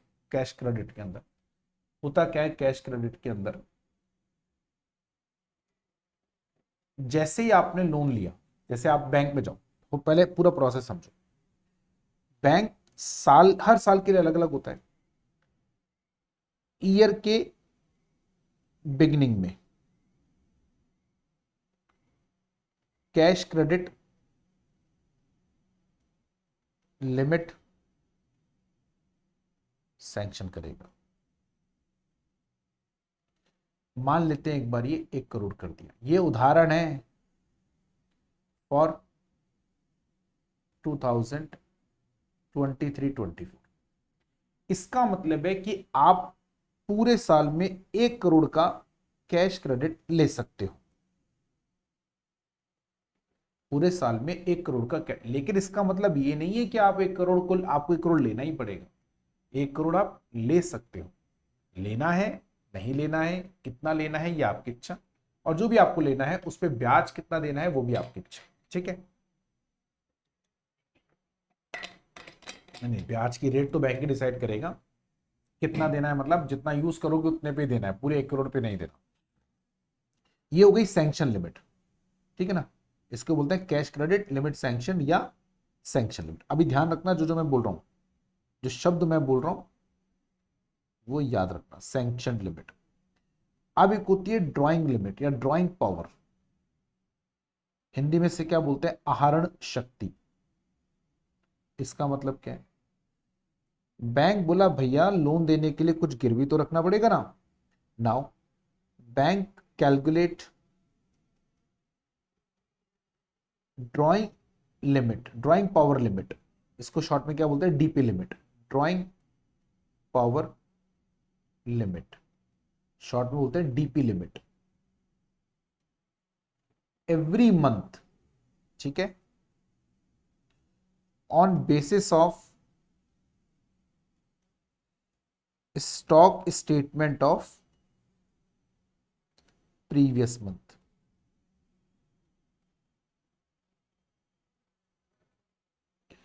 पिछले महीने का स्टॉक स्टेटमेंट उठाना और पिछले महीने के स्टॉक स्टेटमेंट के बेसिस पर आपको क्या निकालनी है, कैश क्रेडिट की लिमिट निकाल, हर महीने निकलेगी। तो क्या करते हैं, stock statement submitted up to 5th of next month.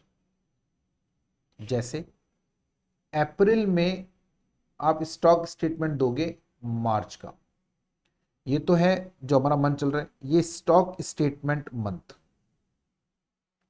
मार्च का कब तक दे देना, 5 अप्रैल तक जमा करा देना।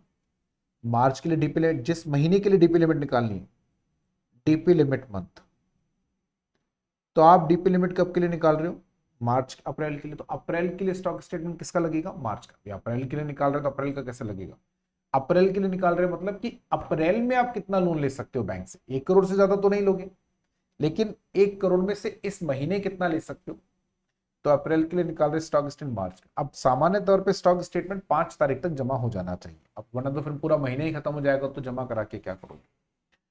इसमें आएगी स्टॉक वैल्यू 1 करोड़,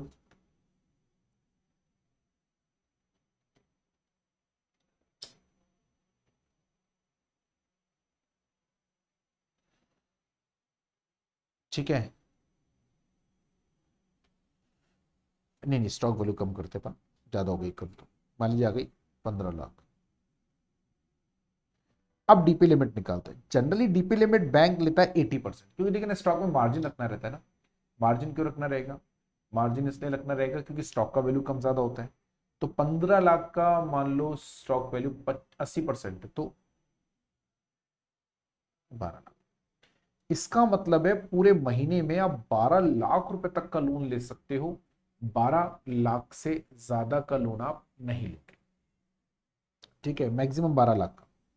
अप्रैल के महीने में स्टॉक स्टेटमेंट आप जमा करोगे मार्च का, stock value 15 lakh, DP limit 12 lakh, 12 lakh तक का आप लोन ले सकते हो। कैसे निकाला मैंने, ये 15 लाख का 80%। अच्छा, ये 80% रहता है हमेशा, ऐसा जरूरी नहीं है, किसी बैंक में 90% रहेगा, किसी में 85 रहेगा, वो बैंक टू बैंक डिफर करेगा। मैंने 80% अज्यूम करा है, ठीक है, 80 सामान्यता। याद रखना कहीं बाद में आप इसको रट लो, 80% नहीं रटना है। अभी पूरे महीने में आप ब्याज अभी नहीं, अगर 12 लाख में से कुछ भी लोगे, 1 लाख लोगे 1 लाख पे ब्याज लगेगा, 3 लाख लोगे 3 पे ब्याज लगेगा, 5 लोगे 5 पे ब्याज लगेगा, 15 लोगे तो 12 लोगे तो 12 से ज्यादा तो आप ले ही नहीं सकते, करेक्ट।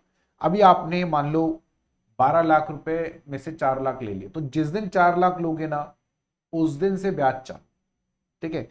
मान लो आपने कितना बोरो करा, 10 लाख बोरो करा, तो 10 लाख पे ब्याज चालू हो जाए। 10 लाख बोरो करा ऑन 12th ऑफ अप्रैल 2023, तो अभी रीपेड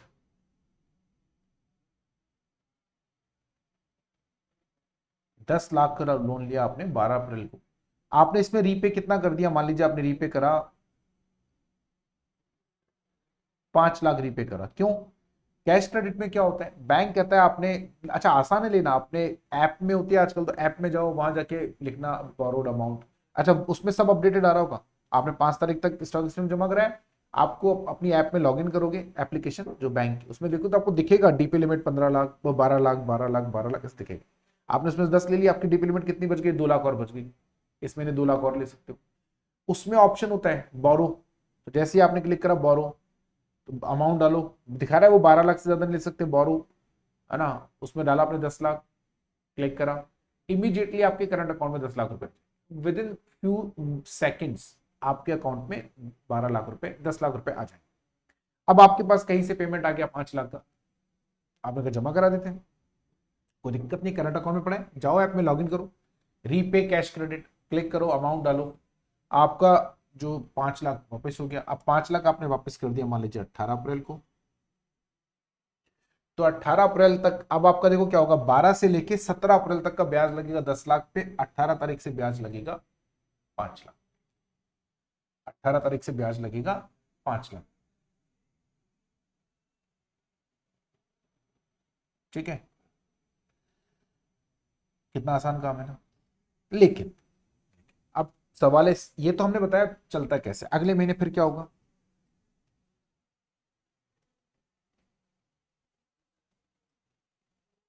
स्टॉक स्टेटमेंट दिया आपने 30 लाख रुपए का,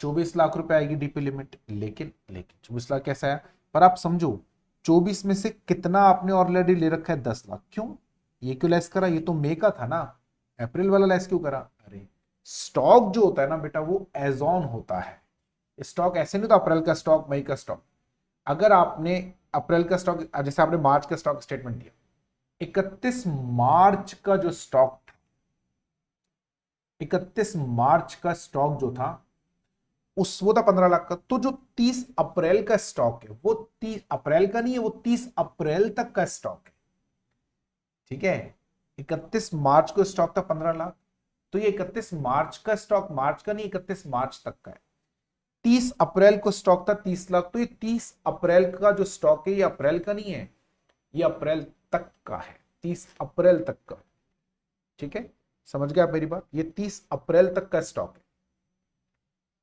क्लियर।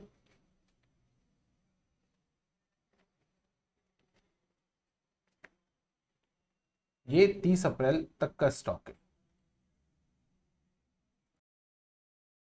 तो इसलिए जो स्टॉक की वैल्यू कैलकुलेट होगी ना वो कैसे कैलकुलेट होगी, जैसे 30 लाख रुपए, अब इसमें से ये एज ऑन है तो 24 लाख रुपए आया 80%, 24 लाख कैसे आया, 30 लाख का 80%, अब इसमें से आपने 10 लाख का तो पहले से बोरो कर रखा है ना, टोटल 24, अब समझो ना एज ऑन स्टॉक आज तक हमारे पास स्टॉक 30, आप मेरी बात को ध्यान से समझो, आज तक का स्टॉक 30 लाख रुपए, अप्रैल का नहीं, आज तक का स्टॉक 30 लाख है, आज तक का स्टॉक 30 लाख है, तो इसके हिसाब से 24 लाख का लोन लिया जा सकता है, 24 लाख का लोन ले सकते हैं, तो 10 तो ऑलरेडी ले रखा है, तो कितना और आपने बोरो कर सकते हो, 14 लाख। अब आपने इसमें से बोरो करा मान लीजिए 6 लाख बोरो करा आपने, और 5 मई 2023, तो टोटल बोरिंग कितनी हो गई, 16 लाख, अभी 16 लाख हो गई आपकी टोटल बोरिंग, आप कर सकते हैं 24 लाख, 16 लाख आपकी बोरिंग हो गई, तो आप 8 लाख की बोरिंग और कर सकते हो इस तरीके से। जून में जाएंगे तो मई का स्टॉक स्टेटमेंट, लेकिन चलेगा एज ऑन, मई में स्टॉक 80 लाख का, तो अब 80 लाख का ये मई का स्टॉक नहीं है, 31 मई का, 31 मई तक का स्टॉक है, तो 80 लाख का 80% कितना आएगा, 64 लाख,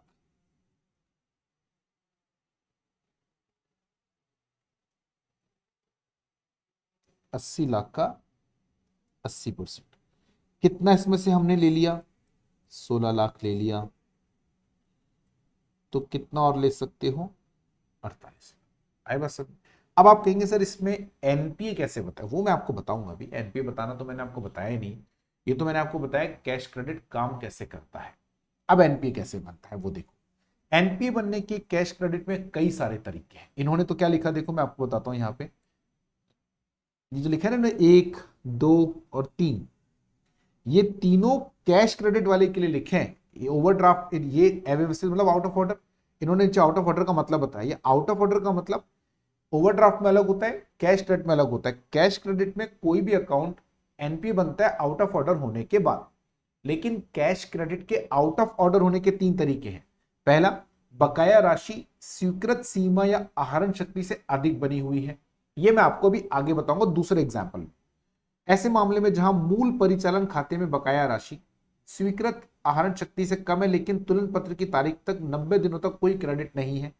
तीसरा, क्रेडिट मौजूद है लेकिन उसकी अवधि। अब ये वाला समझो पहले, इससे हम लोगों को समझ में आएगा कैसे। ध्यान से सुनना, देखो कब कब। अच्छा, इन्होंने 3 ही दिए, मैं आपको 4 बताऊंगा।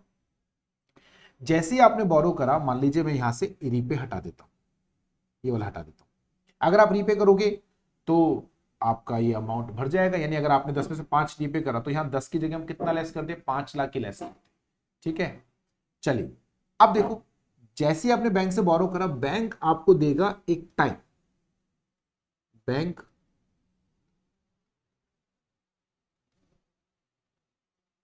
एक टाइम लिमिट देता है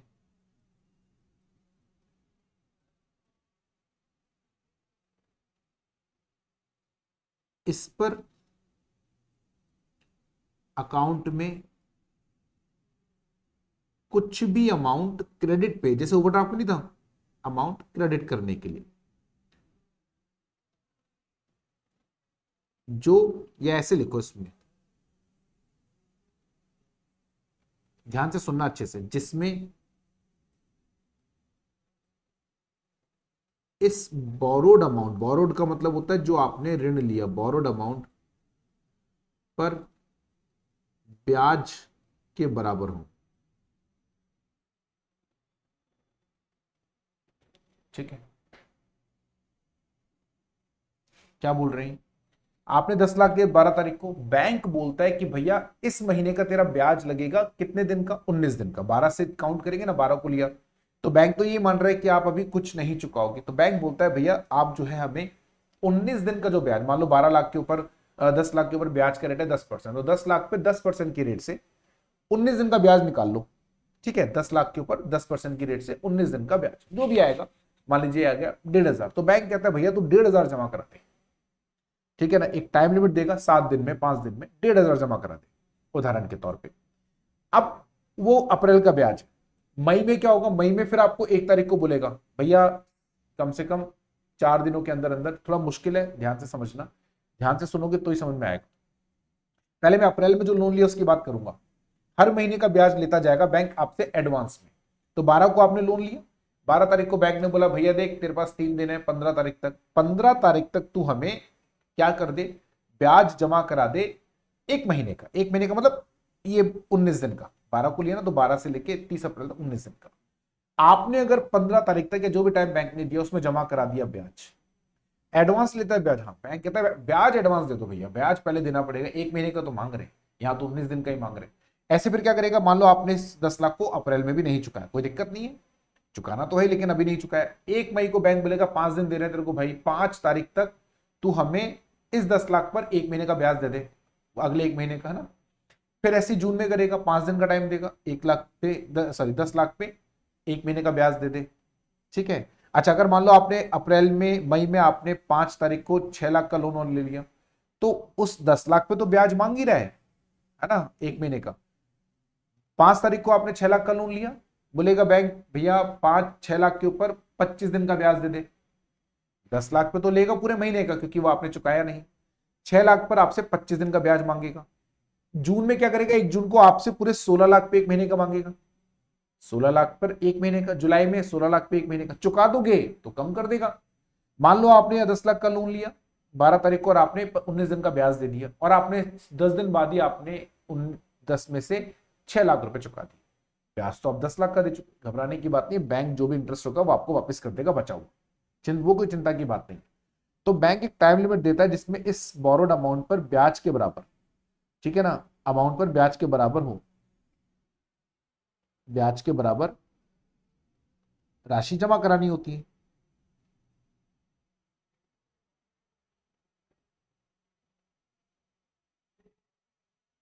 ठीक है,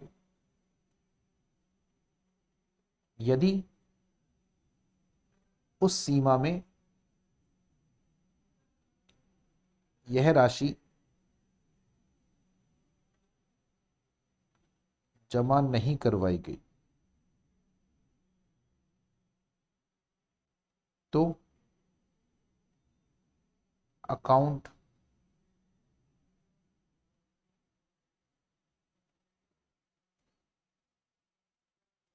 आउट ऑफ ऑर्डर हो जाएगा।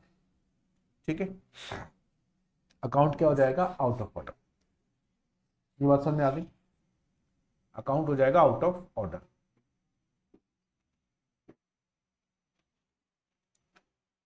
हाँ, और आउट ऑफ ऑर्डर होने के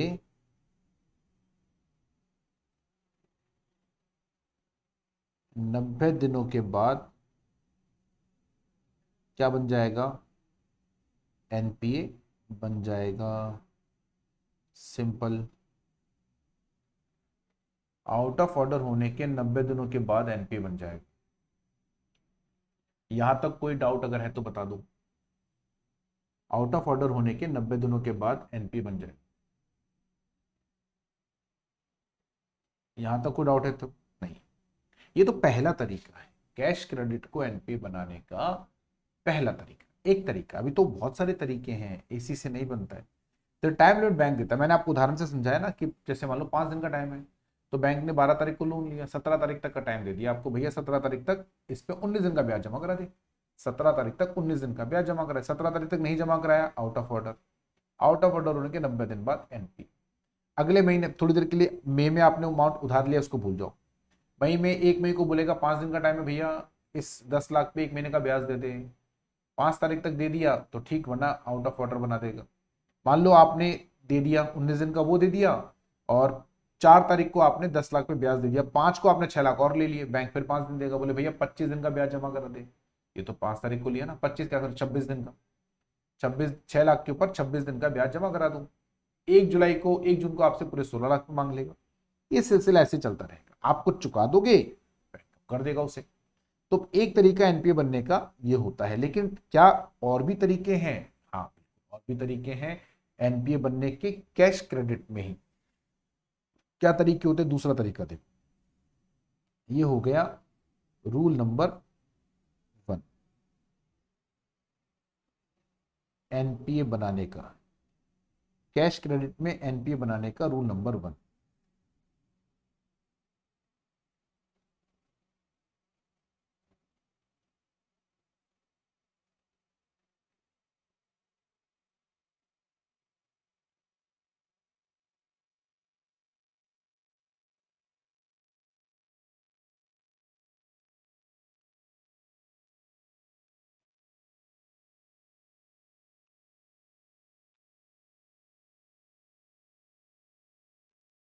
कैश क्रेडिट में एनपीए बनाने का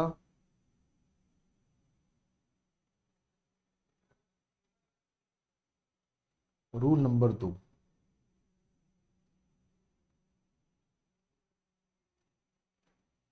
ठीक है, अब दोबारा एक एग्जांपल लेंगे। कैश क्रेडिट में ना ओवरड्राफ्ट में पढ़ चुके हैं, बनेगा आउट ऑफ ऑर्डर से, लेकिन आउट ऑफ ऑर्डर के कौन कौन से तरीके हैं वापस से देखो।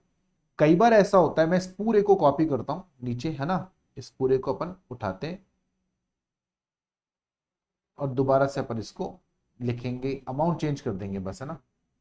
ये उठाया अपन ने, क्या है जी, टेक्नोलॉजी का फायदा लेना चाहिए,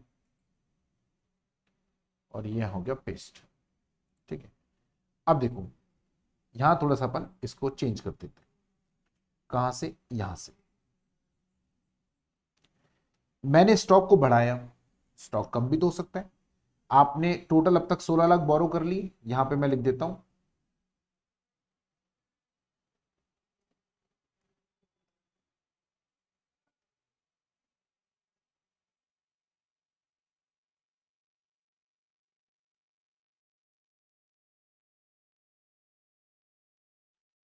मई में स्टॉक का वैल्यू रह गया 20 लाख। अरे भाई साहब तो गड़बड़ हो गई, नहीं और भी कम कर देते जरा। स्टॉक जो है वो 15 लाख ही रह गया, 18 लाख पड़ा, 18 लाख, ये सही है, फिगर थोड़ा अलग हो जाएगा। अब 18 लाख के हिसाब से डीपी लिमिट निकाला तो 18 का 80% निकालेंगे तो ये हो जाएगा 14,40,000। कैसे निकाला? 18 लाख का 80%। अब भाई साहब 14,40 का ले सकते हो, आप तो 16 का लेके बैठे हो, 16 का लेके बैठे हो तो बल्कि 1.60 लाख नेगेटिव आ रहा है। यानी जितनी आपकी डीपी लिमिट है उससे ज्यादा आपने बोरो करा, बोले तो आहरण शक्ति से ज्यादा आपने बोरो कर लिया। तो यहां पे भी क्या होगा, बैंक आपको एक टाइम लिमिट देगा। समझ गए क्या? बैंक आपको टाइम, बिल्कुल देखो सेम मैं एज इट इज कॉपी करूंगा और इसको ही चेंज कर दूंगा।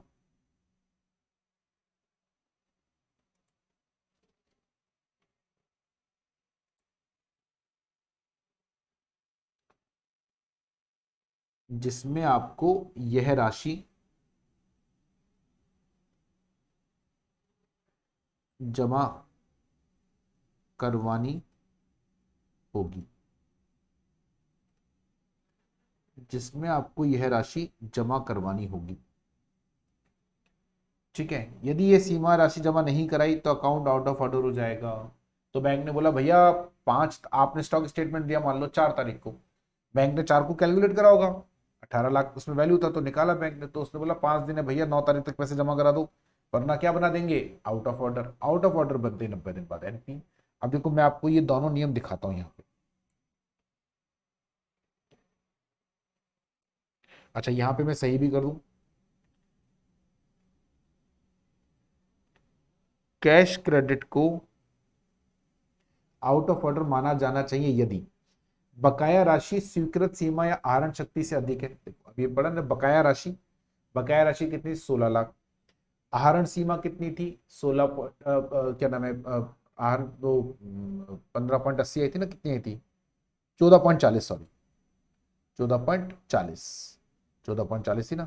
तो यदि आपकी बकाया राशि जो कि 16 लाख थी वो आहरण राशि से ज्यादा हो जाए तो भी क्या हो जाएगा, अकाउंट आउट ऑफ। दूसरा ऊपर वाले नंबर 1 पड़ा था, जहां मूल परिचालन खाते में बकाया राशि आहरण शक्ति से कम है, बकाया राशि आहरण शक्ति से कम है, यानी आपने जो अमाउंट ले रखा है वो तो लिमिट से कम ही है, लिमिट, लेकिन तुलन पत्र की तारीख तक 90 दिनों तक कोई क्रेडिट ही नहीं है, आपने जमा ही नहीं कराया, 90 दिन हो गए जमा ही नहीं करा रहे आप, तो आउट ऑफ ऑर्डर होने के बाद 90 दिन बाद एनपी। अच्छा कई लोग इसको क्या बोलते हैं, कई लोग इसको इस तरीके से कहते हैं, कुछ लोग आपको ऐसे भी पढ़ाएंगे, रियल में तो ऐसे ही चलता है। कुछ लोग क्या कहते हैं कि आपको जो तारीख दी उसके 90 दिन बाद एनपीए बनेगा। अरे भाई बात तो सेम ही है, वो कहते हैं कि यहां मत बनाओ एनपीए, वो कहते हैं यहां नहीं, है ना, अभी आप समझना एक ही बात है।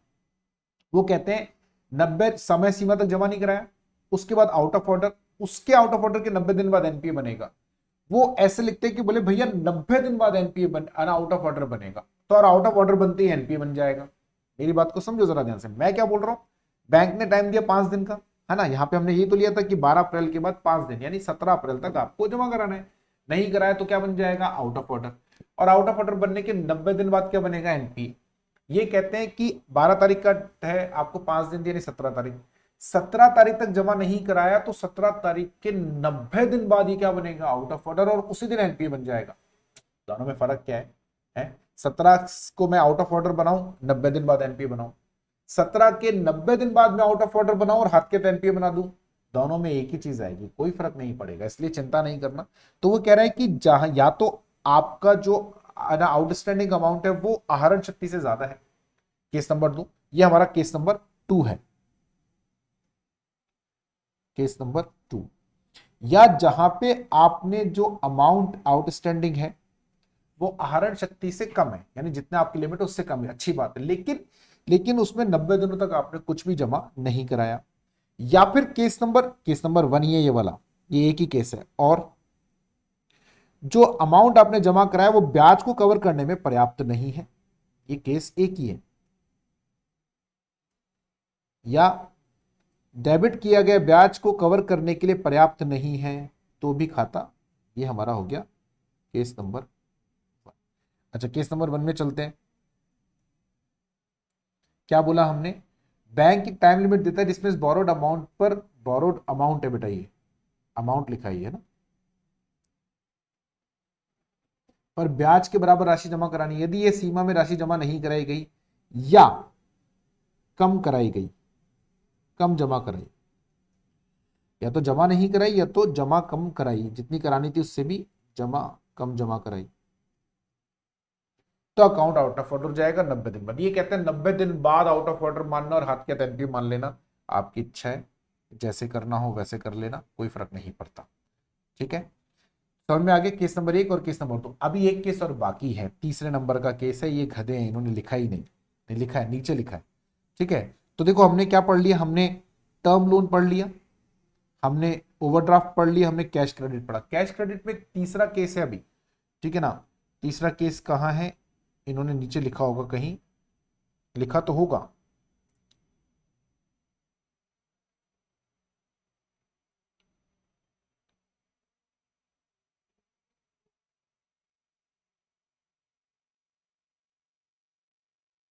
चलो छोड़ो ना, अपन तो सीधा पढ़ लेते हैं, जब आएगा नीचे तब देख लेंगे, उसके भरोसे थोड़ी ना बैठे रहे, अपन ही पढ़ लेते हैं। यदि आपने तीसरा केस नंबर 2, ये तो हो गया हमारा केस नंबर 2। केस नंबर 3 देखो, ये तो छोटा सा है, इसके लिए तो अपने को एग्जाम्पल भी नहीं बनाना। कैश क्रेडिट में एनपीए बनाने का रूल नंबर 3, यदि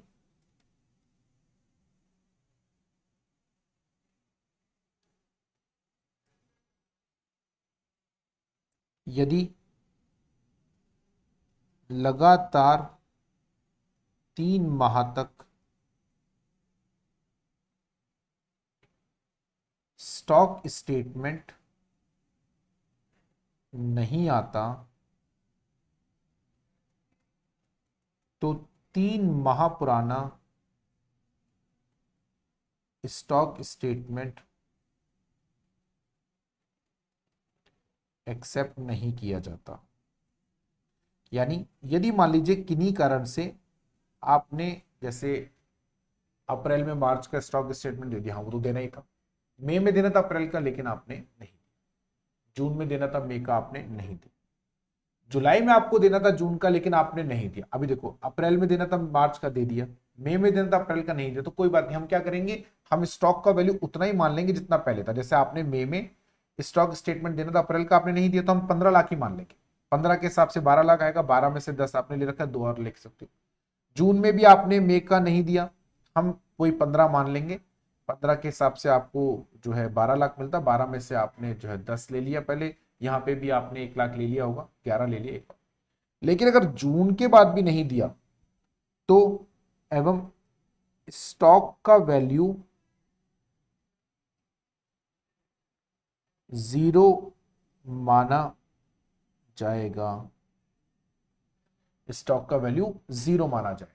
ठीक है, क्या मान लेंगे, स्टॉक का वैल्यू 0 मान लेंगे। अब स्टॉक का वैल्यू 0 हो गया तो डीपी लिमिट 0, तो फिर तो फिर यहीं पहुंच जाओगे आप। फिर क्या करना, डीपी लिमिट 0, तो outstanding greater than DP limit हो जाएगा। आउटस्टैंडिंग क्या हो जाएगा, डीपी लिमिट से ज्यादा हो जाएगा।